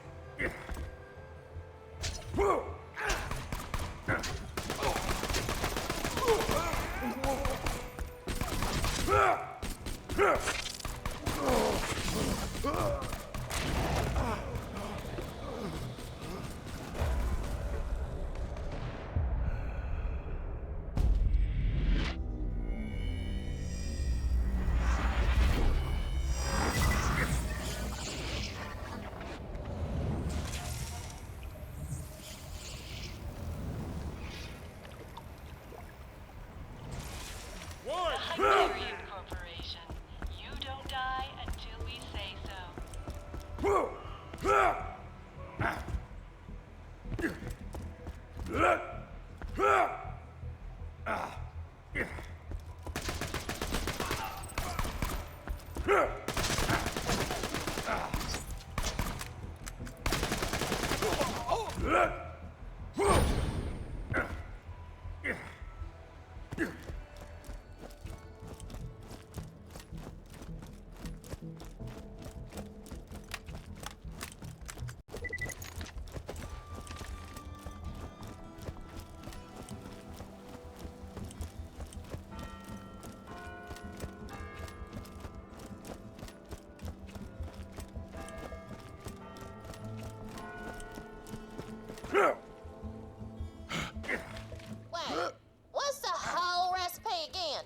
something new, something old, something borrowed, and something gold. I'm pretty sure that's it. You sure? Ain't it something blue? What? Blue doesn't rhyme with gold.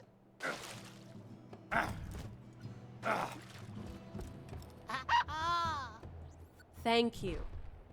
We've moved the wedding into the fresh air. Just put the potion in the punch bowl and we'll get started. Feeling overburdened by money? Lovely. You're my millionth customer. Come back anytime. If he ain't dead, I'll keep you that way. Come on back anytime. This is all your fault, you hunk of spunk! If you hadn't let me knock... You came. How wonderful. The bride and groom quiver with anticipation. Dearly beloved, we are gathered here to... Screw all of ya! You matchmaking scrubs can all go right to hell, especially that traitorous dumbass bag of boobs, Moxxi! Son of a... No, we're here for peace. Just put the potion into the ceremonial punch bowl. I ain't gonna drink that! Of course you wouldn't, you coward. The hell I am!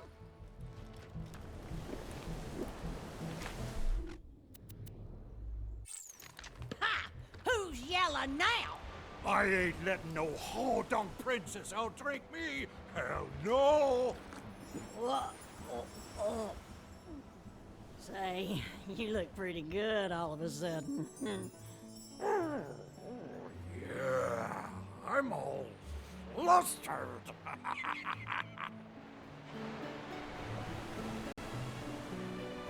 Oh, we can't kiss with these helmets on. Yeah, let's take 'em off. Love ain't no fun with protection. Need out! No.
Shut our whole let's start acting like good guys plan of the foot. Told you the recipe called for something blue. You killed the newlyweds! You monsters! You're bleeding right. From here on out, the Safford clan declares a blood war.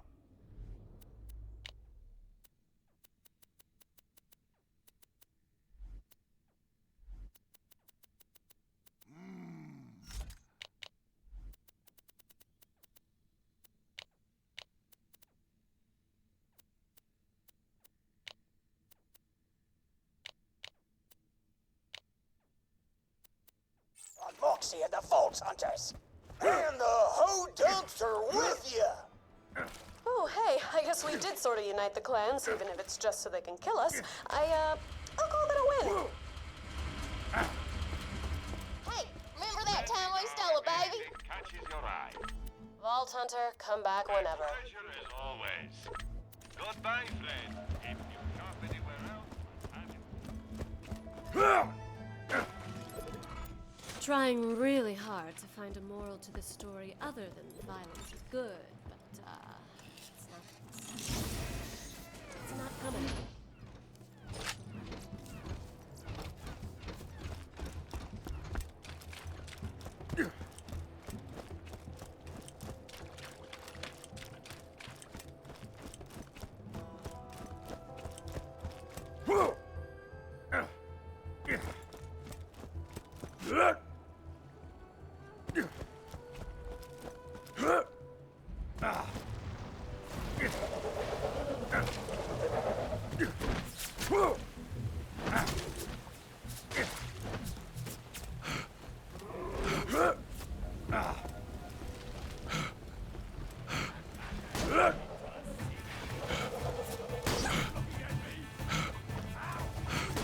Once Moxxi programmed me to speak only in double entendre.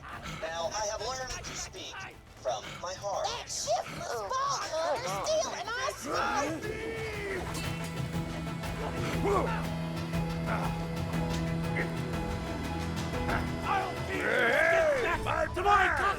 My old self would have been phallic in the window when you grabbed the cigar. But my level of art knows only sorrow. Now collect a blonde wig. You may find one in the Safford Distillery. Confession. When I look at Moxxi, I feel a sharp pain in my hypothetical stomach. Though she is my mother, I feel an intense love for her. Is this normal? That's messed up, man. Oh, hey, Vault Hunter. What's up? Hey, girl, can I have your wig? Oh, I'm sorry, but this wig is wired into my friend or foe subroutines. If I were to remove it, I'd go insane and probably die. Cool. Oh, I kind of need it for a quest. I hope that went. Stella! No!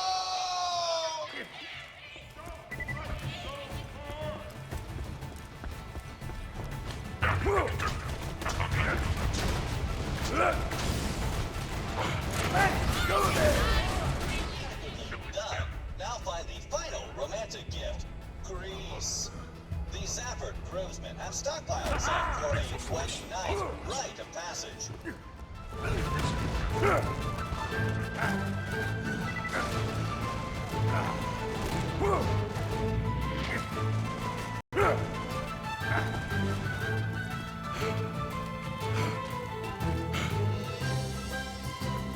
This stuff goes great on sandwiches. Stop them! They've got the secret man grease! This grease will come in handy. Return to me so that I may create the romantic gift bundles.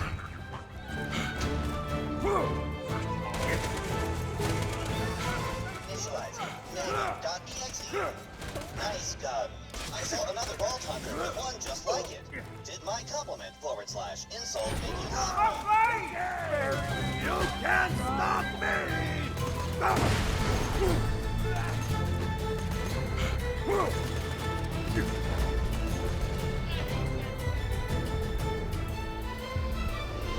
Back from the end, pendejo!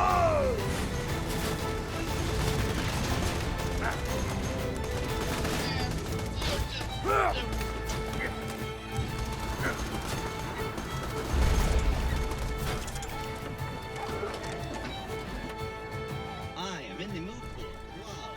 Give a romance bundle to some prospective soulmates. I'm gonna First, Hodunk, Lila, and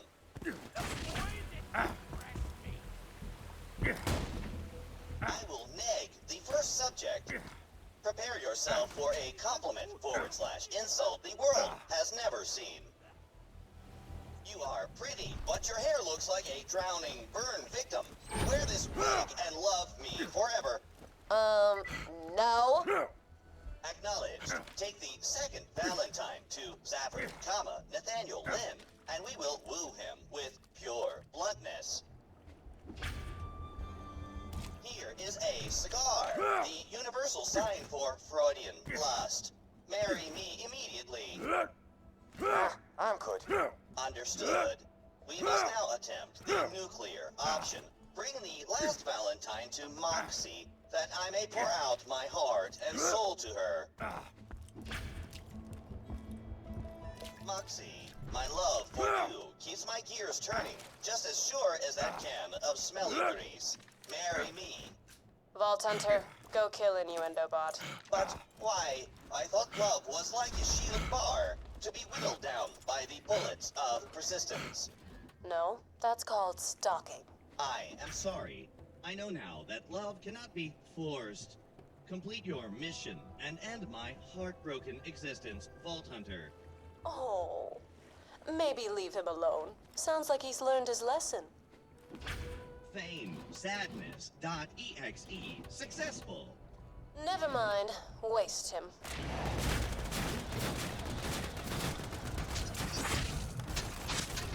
Please come here so I can finish you. That's that. I'll chunk his AI core and reprogram it from scratch. Come on back, Vault Hunter.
Don't come back!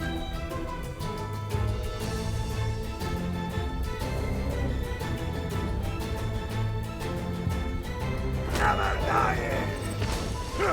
If I get dropped in murder, I'll be awful pissed.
That's the last time I let him watch romantic comedies.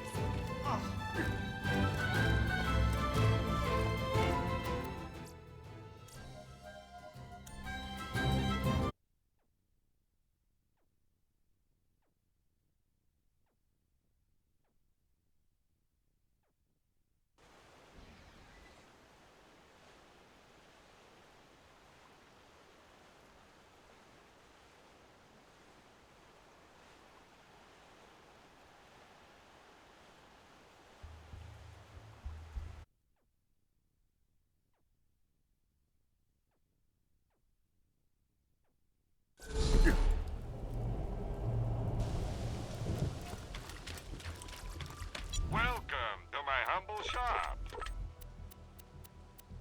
Don't die. I need your business.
Welcome to the Torg Corporation's Hunger for Violence Extravaganza!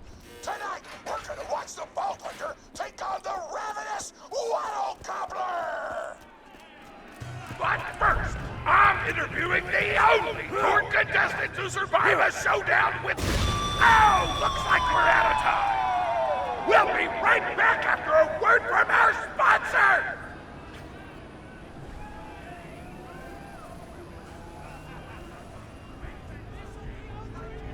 Real talk, the Gobbler fight is rigged. The Torg Board of Directors made the Gobbler unbeatable, so it'd eat all the contestants and get us a bunch of hits on the EchoNet. But I don't want you to die, cause you're cool, and oh crap, I'm not whispering anymore, my bad! You gotta get into the kitchen, kill everybody, and poison the Gobbler's food. Once the poison takes effect, you can kill him. Also, I want him dead so I can eat him! He looks delicious!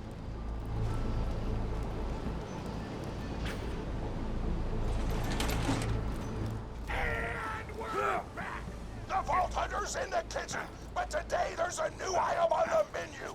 Murder! Vault Hunter, kill the chefs!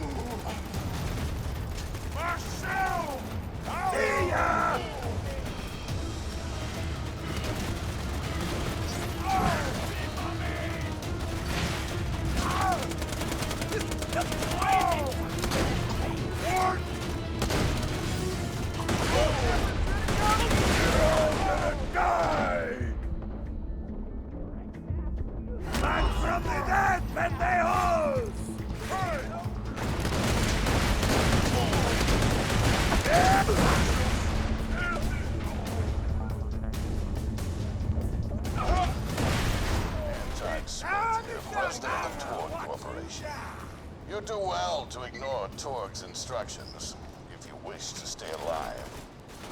With the chefs dead, we can prepare our own meal for the Gobbler! Get to the freezer!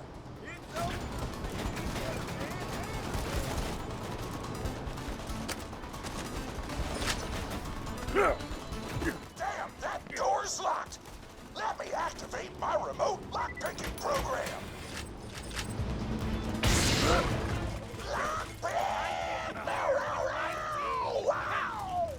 We do not allow contestants in the meat locker. Leave at once. Yes. We gotta choose some meat for the Gobbler's meal. Turn on the tastiest looking scat corpses.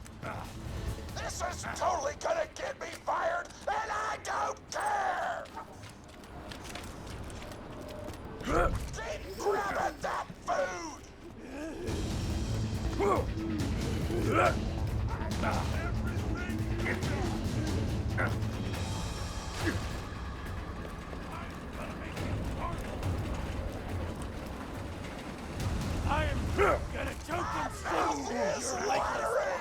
Everybody deal with short guy!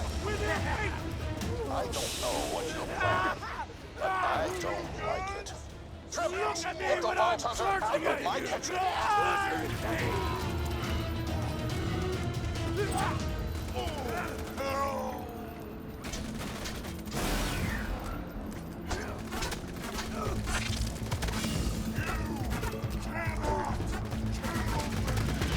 You can still get it! You're never dying! Diggity! Those dudes didn't stand a chance! You almost feel bad for them, but then you start laughing because you were technically acting in self-defense, so screw them! Violence doesn't solve anything, except for all the things it does! The Hyperion Corporation reminds you that all spawn chemicals are only bad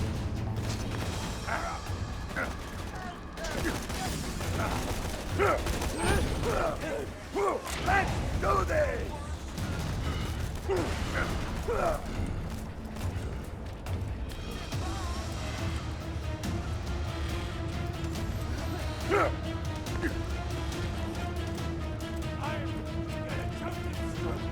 Now to grind up the meat! Get to the kitchen! Torn, as president, I demand to know why the hell the Vault Hunter is running around backstage. Just trying to mix things up! Your job is not to mix things up. Your job is to flex your muscles and do air guitar solos, idiot.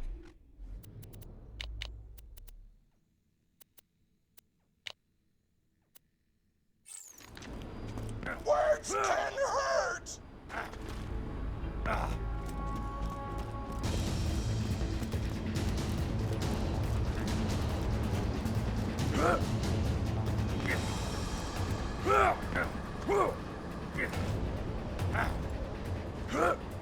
Let's get a grindin'!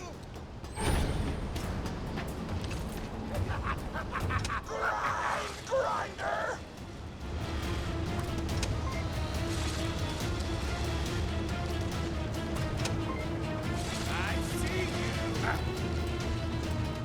Delicious! We're nearly done preparing the Gobbler's meal! With the meat prepared, we only need one more ingredient. Deadly poison! Head to the Stabber Jabber...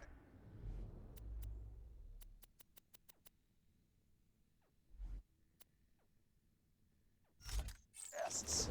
I ran out of explosives, so I'm actually going to open this door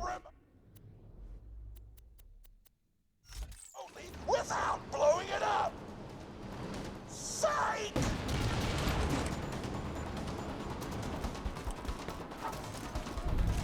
You know you're following an idiot, yes? Torn created his explosive gun tech, then sold it to us for $12 and a high five. We kept him on purely for PR reasons. But you both outlived your usefulness. Tribute, kill!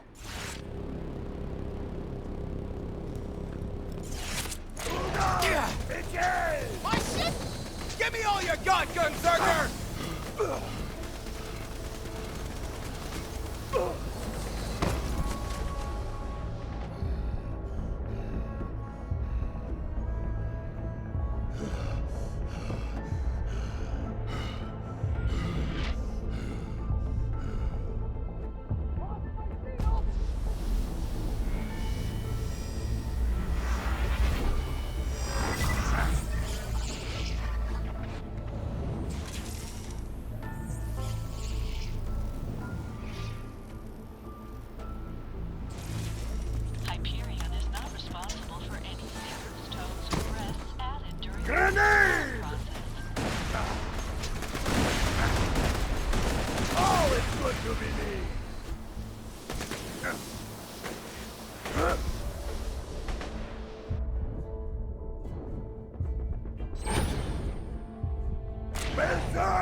sure to get a slag whipping on the way. Smack the jabber nest to wake him up. Alright, now slag the jabber. Kill it before the slag wears off.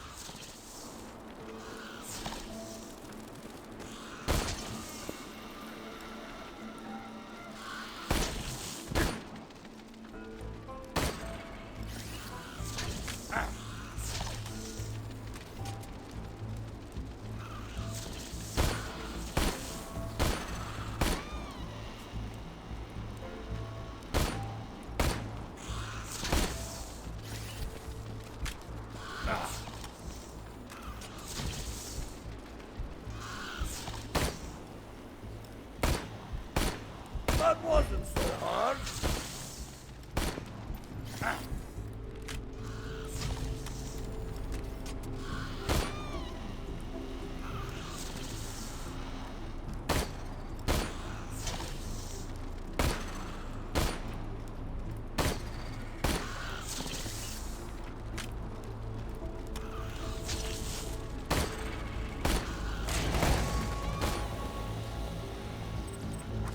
Told me a single slag jabber gland would be enough to kill a monster the size. Keep grabbing glands. I want the monster full of poison because poison is spicy and spicy food is like an explosion before your mouth.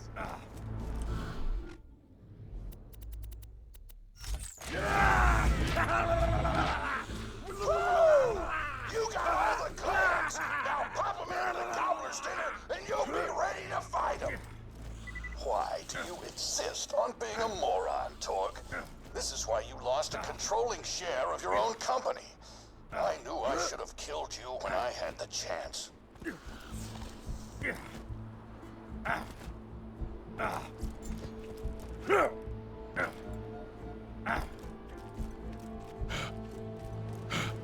A fantastic day for capitalism. Thanks for the... Remember, we're home. Now add the poison glands to the marination vat. Hit that button to marinate the out of that meal. The meal's almost ready. Let's get cooking. Start the conveyor of cookery.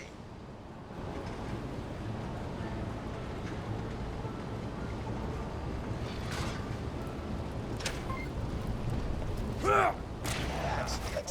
You've gone off script one too many times, Torg. Today's meal is canceled. Chefs, shut down that oven. We can't stop now. Protect the oven. I swear by my abdominal muscles, I will eat the ravenous Wattle Gobbler.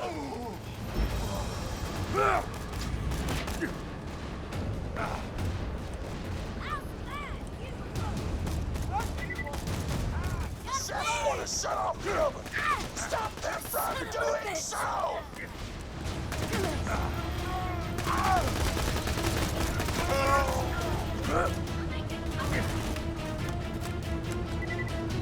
Don't let those food stops destroy our culinary masterpiece!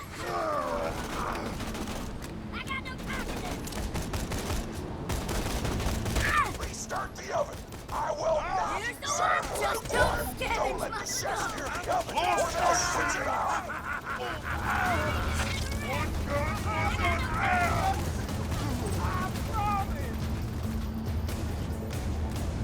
Oh no! You gotta start the oven back up!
clouds are aflame with the power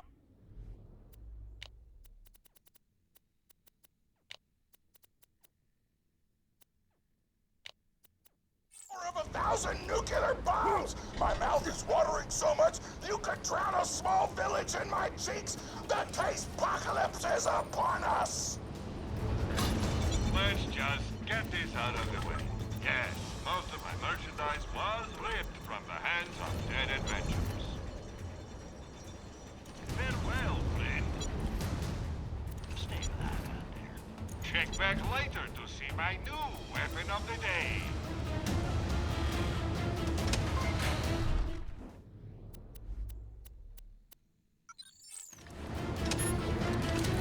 You know why we made the Gobbler invincible, Torg?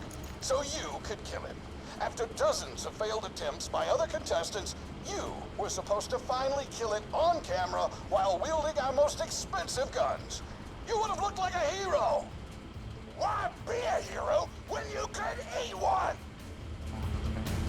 You are the dumbest person in the world. I paid several other contestants to kill you if the Gobbler can't, Vault Hunter. You and Torg will pay for your idiocy. Here comes the Ravenous Wattle Gobbler! We've replaced this creature's normal food with poison! Let's see if he notices! He took the bait! Now just don't die until the poison takes effect! Wattle Gobbler!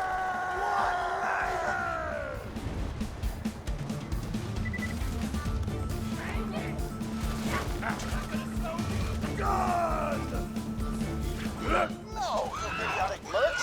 Don't shoot the Gobbler! Shoot the Vault Hunter! The poison's working! It's working! Getting the old! Gobbler is killable!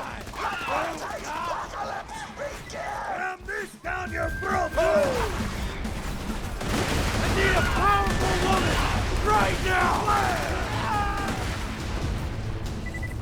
Listen, I'm gonna eat the out of this thing! Napkins may or may not be involved! You just disobeyed a direct order from your president, Torg. You're dead. I am so scared!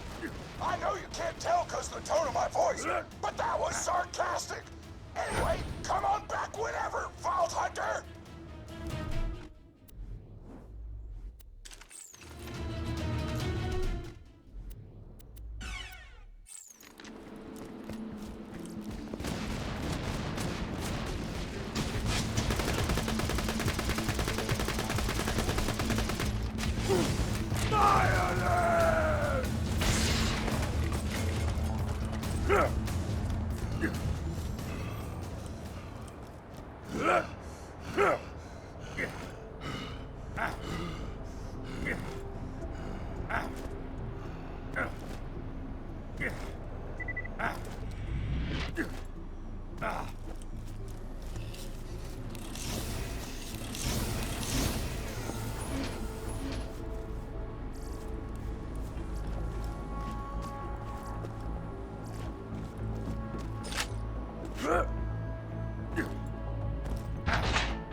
Even being a single grandmother and working part-time in a scat meat processing factory, I was still able to provide for little Mr. Torg. We may not have been able to afford the finer things in life, like food, but we got by.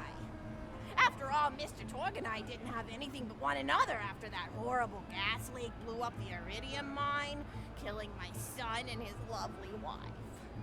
From that day on, my little Mr. Torg vowed to conquer explosions themselves in an effort to avenge his fallen parents, and... Ah, man, I forgot what I was talking about. Where was... Oh, right! The blowhole, the apocalypse! So anyway, I was wrestling blowhole to the ground, and I have my bicep curled around his blueberry throat. Blueberry? Sorry, I meant to say blubbery. I've got blueberries on the brain, I guess. I grow them in my backyard. Mr. Torg helped me plant them. Thanks again for that, grandson. I love you, Grandma! Anyway, I have my bicep around his blubbery throat, and Mr. Torg starts crying because he really likes whale squids, and he doesn't want to see me hurt one. They are the princes of the ocean! So I let the whale go after giving it a punch in the eyeball so he'll remember me, and it swam away into the ocean. And then I had Mr. Torg drive me to the ice cream parlor. He got me Rocky Road, because Rocky Road's my favorite. I'm extremely partial to the way the marshmallows act like little landmines of flavor amidst the battleground of chocolate. What's your favorite flavor of ice cream? Is it pistachio? I bet it's pistachio. Oh, that reminds me! You'll never guess who I saw today! Pistachio the Amazing!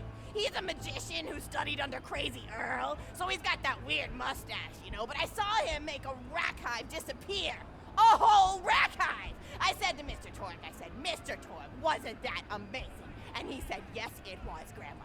Didn't you say that, High Five? You remember saying that? I remember, Grandma! And we stood in line afterward and got his autograph, and I thought I had it somewhere around here, but it's probably in the attic. I really ought to go up there and clean it out one of these days. I have so many little keepsakes up there. You're paying attention, right? Say, what's my favorite flavor of ice cream? Oh, so you are listening, how wonderful. You're an even better listener than my old pet rack, Beasto. Beasto was such a sweetie. You ever had a pet rack? If you can tame them, they are the sweetest pet you'll ever have. He used to just sit on my shoulder and bite chunks of flesh out of my neck to pass the time.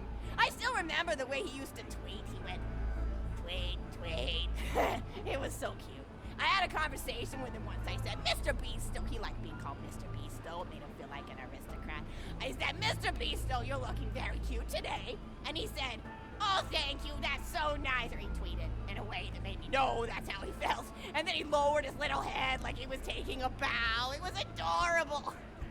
Beasto was my third pet rack. First I had Woody. He got hit by a train. Then I had Anita. She got shot up trying to take vengeance on the train that killed Woody. And then I found Beasto making little poops on the windmill outside our house. After Mr. Torg and I wrestled her to the ground, I did a flying pile driver off a nearby tower tree. Got him straight in the spine and brought him down. We brought him in and fed him some skag steaks until he decided he loved us. I still miss Beasto sometimes. He just died of old age. Racks don't live much longer than a few years, but I treasured the time we had together. Poor Mr. Torg. When Beasto died, he cried for a week.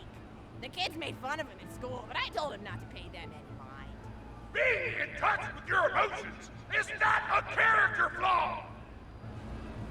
That's right, High Five. Is something wrong? You look confused, Vault Hunter. Oh, you probably haven't heard anyone call Mr. Torg High Five before. The world may know him as Mr. Torg, but the Flexingtons always refer to him using his middle name. It's a Flexington family tradition, after all, to use your grandfather or grandmother's name as your own middle name. And my husband, High Five Flexington, God rest his soul, was the best grandfather Mr. Torg could have asked for before he passed. He taught Mr. Torg dang near everything he knew about firearms. Without High Five's teachings, I don't think the Torg Corporation would exist at all. Gosh, I still remember the first gun Mr. Torg tried to make after his parents died. A Jacobs shotgun with a stick of dynamite attached to the barrel. Torg nearly blew his face off, but he got up, dusted his mustache off, and swore that by the time he reached the age of 11, he would make a gun that fired explosions without killing the operator. And by golly, he did! It took a couple of dozen prototypes before he got the right combination of gun parts and explosives right. But once he did, woo-wee! I'll never forget the plume of smoke that used to be my neighbor's homestead. They were jerks, though, so it's okay. Gosh, I've been talking your ear off for some time, haven't I? It's so kind of you to listen for this long. I've taken up too much of your time already. Please, don't feel like you have to stick around any longer. As a matter of fact, take this for giving this old woman I don't shoot something soon. Woo! Or even more. I've got another story for you, but I'd like to tell it to all of your friends at once. An old lady like me has to save her voice, you know.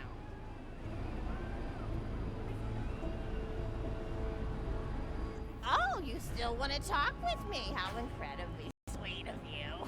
Say, you'll never guess who I saw today. Captain Scarlet. She was robbing my retirement home with a few other brigands, and I recognized her from her wanted poster, and I said, "Oh, hey, you fought the Vault Hunter, didn't you?" And she bowed all elegantly and said something like, "Indeed I did, madam," and said that you were really good at fighting, and that you beat her fair and square. She didn't seem to harbor much of a grudge about it. Nice girl. You should think about meeting up with her again if you're not shacked up with anybody, you know? I mean, of course, you probably are.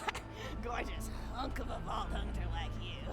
I bet you're beating away suitors left and right. Look, you're blushing. Oh, I could just eat you up. Mr. Torg was so scared of trying to get a date for such a long time.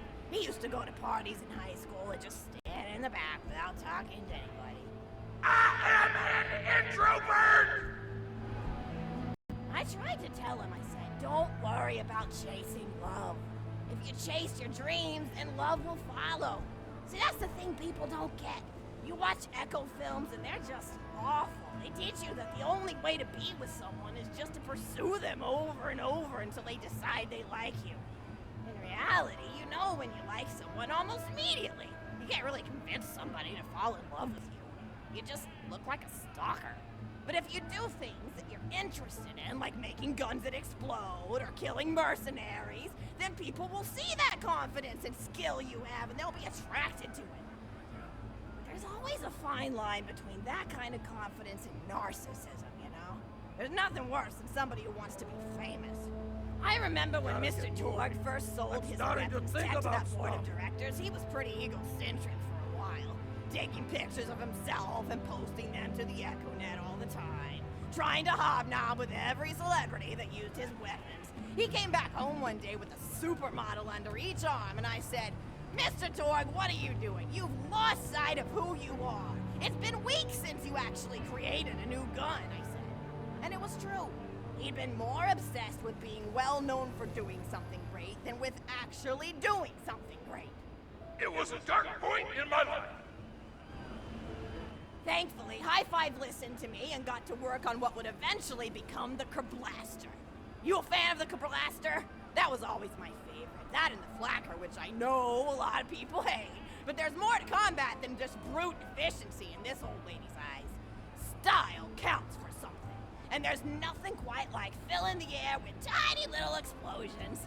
It's like a fireworks show, except the deaths aren't as sad and unexpected. Actually, that reminds me, now that you're here, I wanted to throw some ideas at you for feedback. I'm a playwright in my spare time, and I'm trying to write a story about an up-and-coming tournament fighter who tries to find love in a gladiatorial arena. And I figure you've got a lot of experience, so your feedback would really be valuable. So the play is called Broken Hearts and Broken Necks. Scene 1. Fade in on an arena, just after a battle. Body parts litter the stage. A lone warrior stands in the middle of the stage, a spotlight illuminating her blood-stained arm. She stands, holding her sword triumphantly aloft. Balcony. Is there no warrior who can challenge me? Must I be destined to spend my life as the strongest, the bravest, the most invincible warrior this galaxy has seen? For I am Valkyrie, scourge of the gladiatorial games! Excellent Valkyrie, as she shakes her head in despair. From stage left, enter Gnodar, a janitor with a heavy heart and an even heavier conscience. He begins sweeping the body parts into a bin, which is colored green, and remember that because that's a symbol of the color of green, until melancholy overtakes him. He drops his push broom to the floor and falls to his knees before delivering a heart-wrenching soliloquy. washed away. Not before and not now. Even as I attempt to escape the past which haunts me still. Must I live forever as a fraud, sweeping up the trash of others to hide my shame and avoid my pursuers? Must I forever remain on the periphery of joyful combat, ever watchful but never participating? With the clatter of armor, Valkyrie re-enters the stage right. Good morrow, lowly janitor. I heard a noise and thought it worth investigating. Oh, great Valkyrie, 'twas nothing but the wails of those souls you released from their bodies tonight. Souls that wail in agony as they fly upward to Valhalla.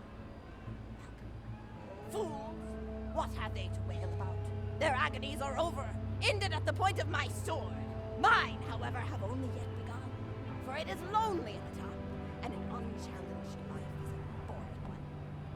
No doubt,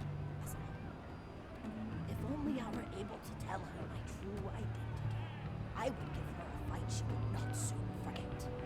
Back to them. Yes, ma'am, boredom is the true tragedy. May you one day find challenge in combat. Stupid. Nodon picks up a giant two-armed bastard sword with almost no effort. Valkyrie whistled.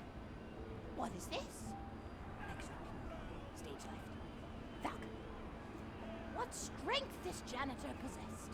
Who is he to pick up a bastard sword with but 2 fingers? What hidden power does he hold? What secrets does he keep? I will endeavor to uncover his past, in the hopes that our swords may cross in battle! Exeunt. End of scene. Scene 2. The interior of the governor's house. The table is set with myriad teas and biscuits. Oh, I'm so sorry. I didn't even ask you for the feedback on the first scene. Did you like it? Oh, wonderful. I'll continue then. Scene 2. The governess enters from stage left. Governess. I refuse to respond to these absurd accusations. Her husband looks at her quizzically. Governor. And what accusations may those be? Governess. Actually, you know what? I don't think I'm ready to get feedback on the play yet. But what about you? What are you up to? Tell Grandma Flexington all about it. I bet you've had some amazing adventures. Mr. Torg told me about the time you all played bunkers and badasses together. He said it was one of the most fun and welcoming experiences of his life. Grandpa! You're embarrassing me! Sorry, sweetie, but really, you and the Vault Hunters are his first real pals. It wasn't easy for Mr. Torg to make friends at school when he had facial hair at age 8, pecs at 8.5, and dead parents by age 9. People found him intimidating, but I told him that he should be thankful for the fact that he looks different. Anyone who wouldn't be friends with you based on appearance wouldn't be a very good friend anyway. But he really does like hanging out with all of you. Most people these days want Torg to pose for pictures or blow something up by flexing at it. It's not often he gets to sit down and play games with people. Oh, speaking of games, did you play Going Back to the House yet? It's a new echo simulation about exploring a log cabin you lived in when you were a kid. There's no violence or anything. You just walk around looking at cereal boxes and remembering people you made out with. I really like where Echo Sims have gone in the past few years, don't you? There seem to be a lot more of them with interesting things to do beyond shooting people, and the writing has gotten so tight and concise. For instance, did you ever play The Samurai's Marker? The whole game's story was delivered through haiku. Did Zero write it or something? No, I'm just joshing. I know you're too busy for that. But oh yeah, I was playing at the end of the pointed gun last night on my Echo Sim player, and wow, is that funny. It's about a guy who punches people and smacks himself in the face with doors. Easily one of the best punch-related comedy sims ever. But oh, I'm really looking forward to this game called Robot Hunter Assault Squadron, which is this big randomized survival game about throwing bottles at trees and accidentally scaring birds. In the demo version, I scared a bird so hard it died. 10 out of 10 in my book. But what kind of things do you do for fun? You play any sports? You look like you might be into some of the more extreme stuff, like spine hurdling or psycho head volleyball. I knew an athlete a lot like you when I was younger. Her name was Nijo, and she was especially gifted at the giblet toss. That's an old pastime we had back when I was younger. Idea was you punch a convict, and then see how far you could make their viscera fly across a big field. You got points based on distance and the size of the viscera. She won the final round of the giblet toss championship by getting a left eyeball to cross the 300-meter mark. They said she was juicing with iridium, but I think they were just angry that she dethroned the reigning champ, misogynistic Jeff. People really liked him for some reason. Hey, what's your favorite food? Mine's burgers, personally. People look at you like you're a pleb or something when you say you like burgers, but just think of all the things you can do with them. You can change out the patty, play around with the toppings, change what sides you have. You ever have a burger with veggie chips? Gosh, I all but forgot about fries for about a year after I discovered the veggie chip combo. And I'm not a vegetarian or anything, but those veggie patties they make on the more upper class worlds are crazy good. Better than real meat if you cook it right. Mr. Torg tried to be vegetarian once after he saw a fluff bear get run over by a truck. How long did you last again? 12 seconds! Barely even finished the word vegetarian before he lunged at a skag chew I was holding in my left hand. Nearly lost a finger. Granted, he's always been partial to skag chews or skag bacon. Don't know why, since I always felt like skags tasted like old tires and vomit. But to each his own. Taste is a funny thing. People say your taste buds get more refined as time goes on, but they actually get worse and worse. So when Mr. Torg used to refuse vegetables as a kid, it's because he was actually tasting how awful they were. When we old folks eat vegetables, we're only okay with it because we can't taste all the gross vitamins and stuff. Granted, vitamins are what have kept me going for as long as I've been going. You get enough B12 in your system and you can handle a freight train without so much screws.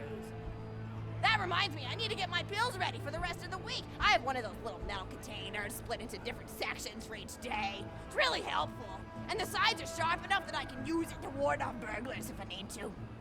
What else do I have to do this week? Probably head to the bazaar, pick up some frozen spider and flanks. Gotta bring my coat, though, because it gets kind of chilly in the freezer section. What else do I need? Oh, I need Schwartzman's candy drops.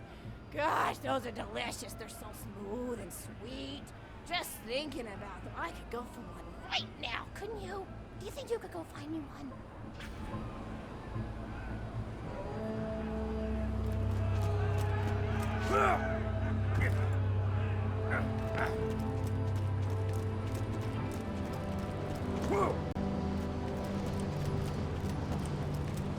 You can still run!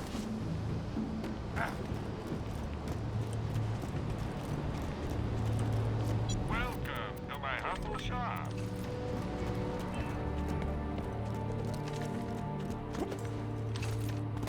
Spathers incoming!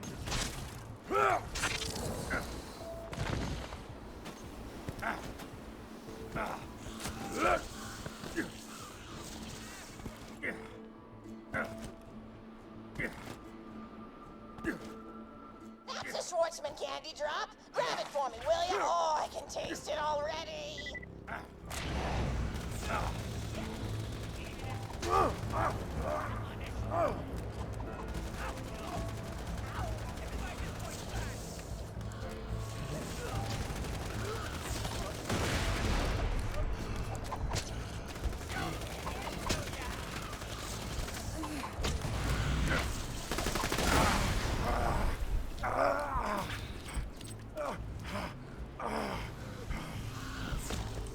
Oh, wonderful. Bring it back here and I'll finish my story.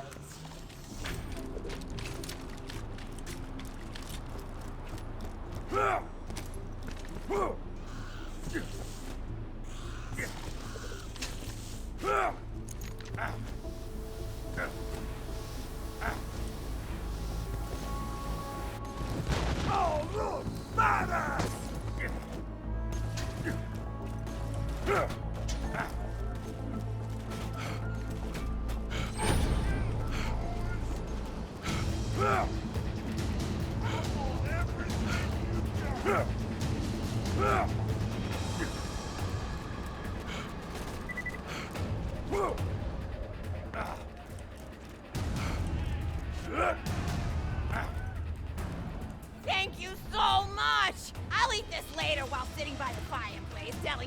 org stories of days gone by. There's just nothing like a good roaring fireplace, is there? Something healing and safe. Maybe that's why our family likes explosions so much. They're basically just big fireplaces. Every explosion feels just like coming home. Oh, maybe that'd be a good slogan for the tour corporation. Don't you think, High Five? Oh, don't be silly. It's a wonderful slogan and you know it. I used to come up with slogans for a living when I was in my teens. I came up with the jingle for Professor Gunsight's Can't Miss Scopes. How'd it go again? Oh, yeah. If you try to shoot but you miss a lot, then give Professor Gunsight Scopes a shot. Ha! And then they played a gunshot sound effect and someone going, ah! It was cute. But gosh, I've been talking for a while now, haven't I? Thanks for bringing your friends to listen to an old woman ramble for a while. I can't tell you how great it is to have somebody new to talk to, especially a vault hunter. Oh, and one more thing. No, actually, that could probably wait. Just something about vaults and the end of the universe. Anyway, here. I always spoil my friends, just like I spoil my grandson.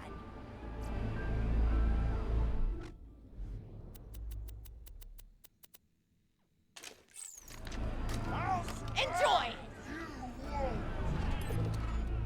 Conversation!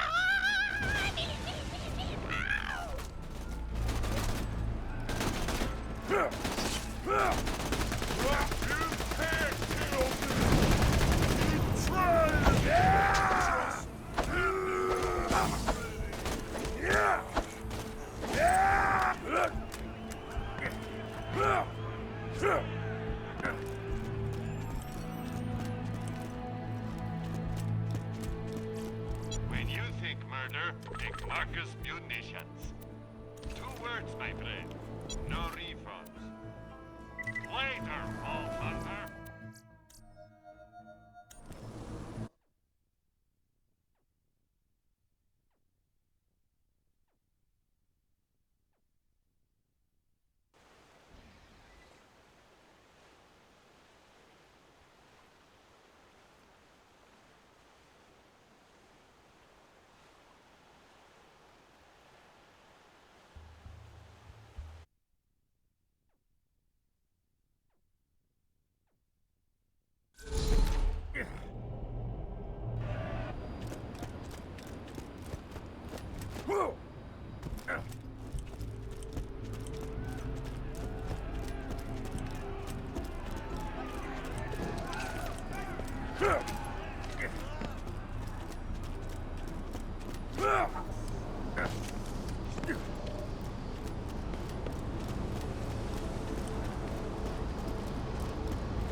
Hyperion recommends channeling your post-death frustration into pre-death vengeful anger.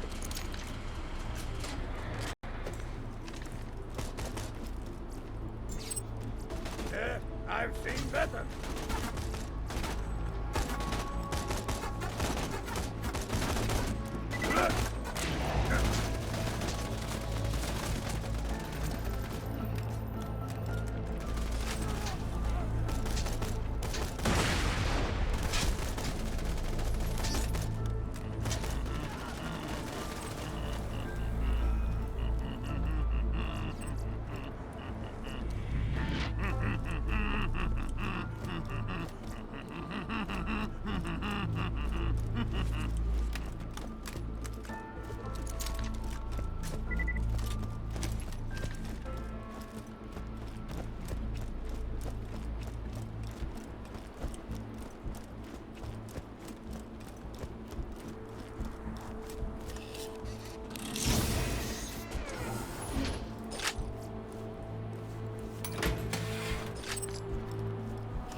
Start screaming!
You can always trust the gun at your side.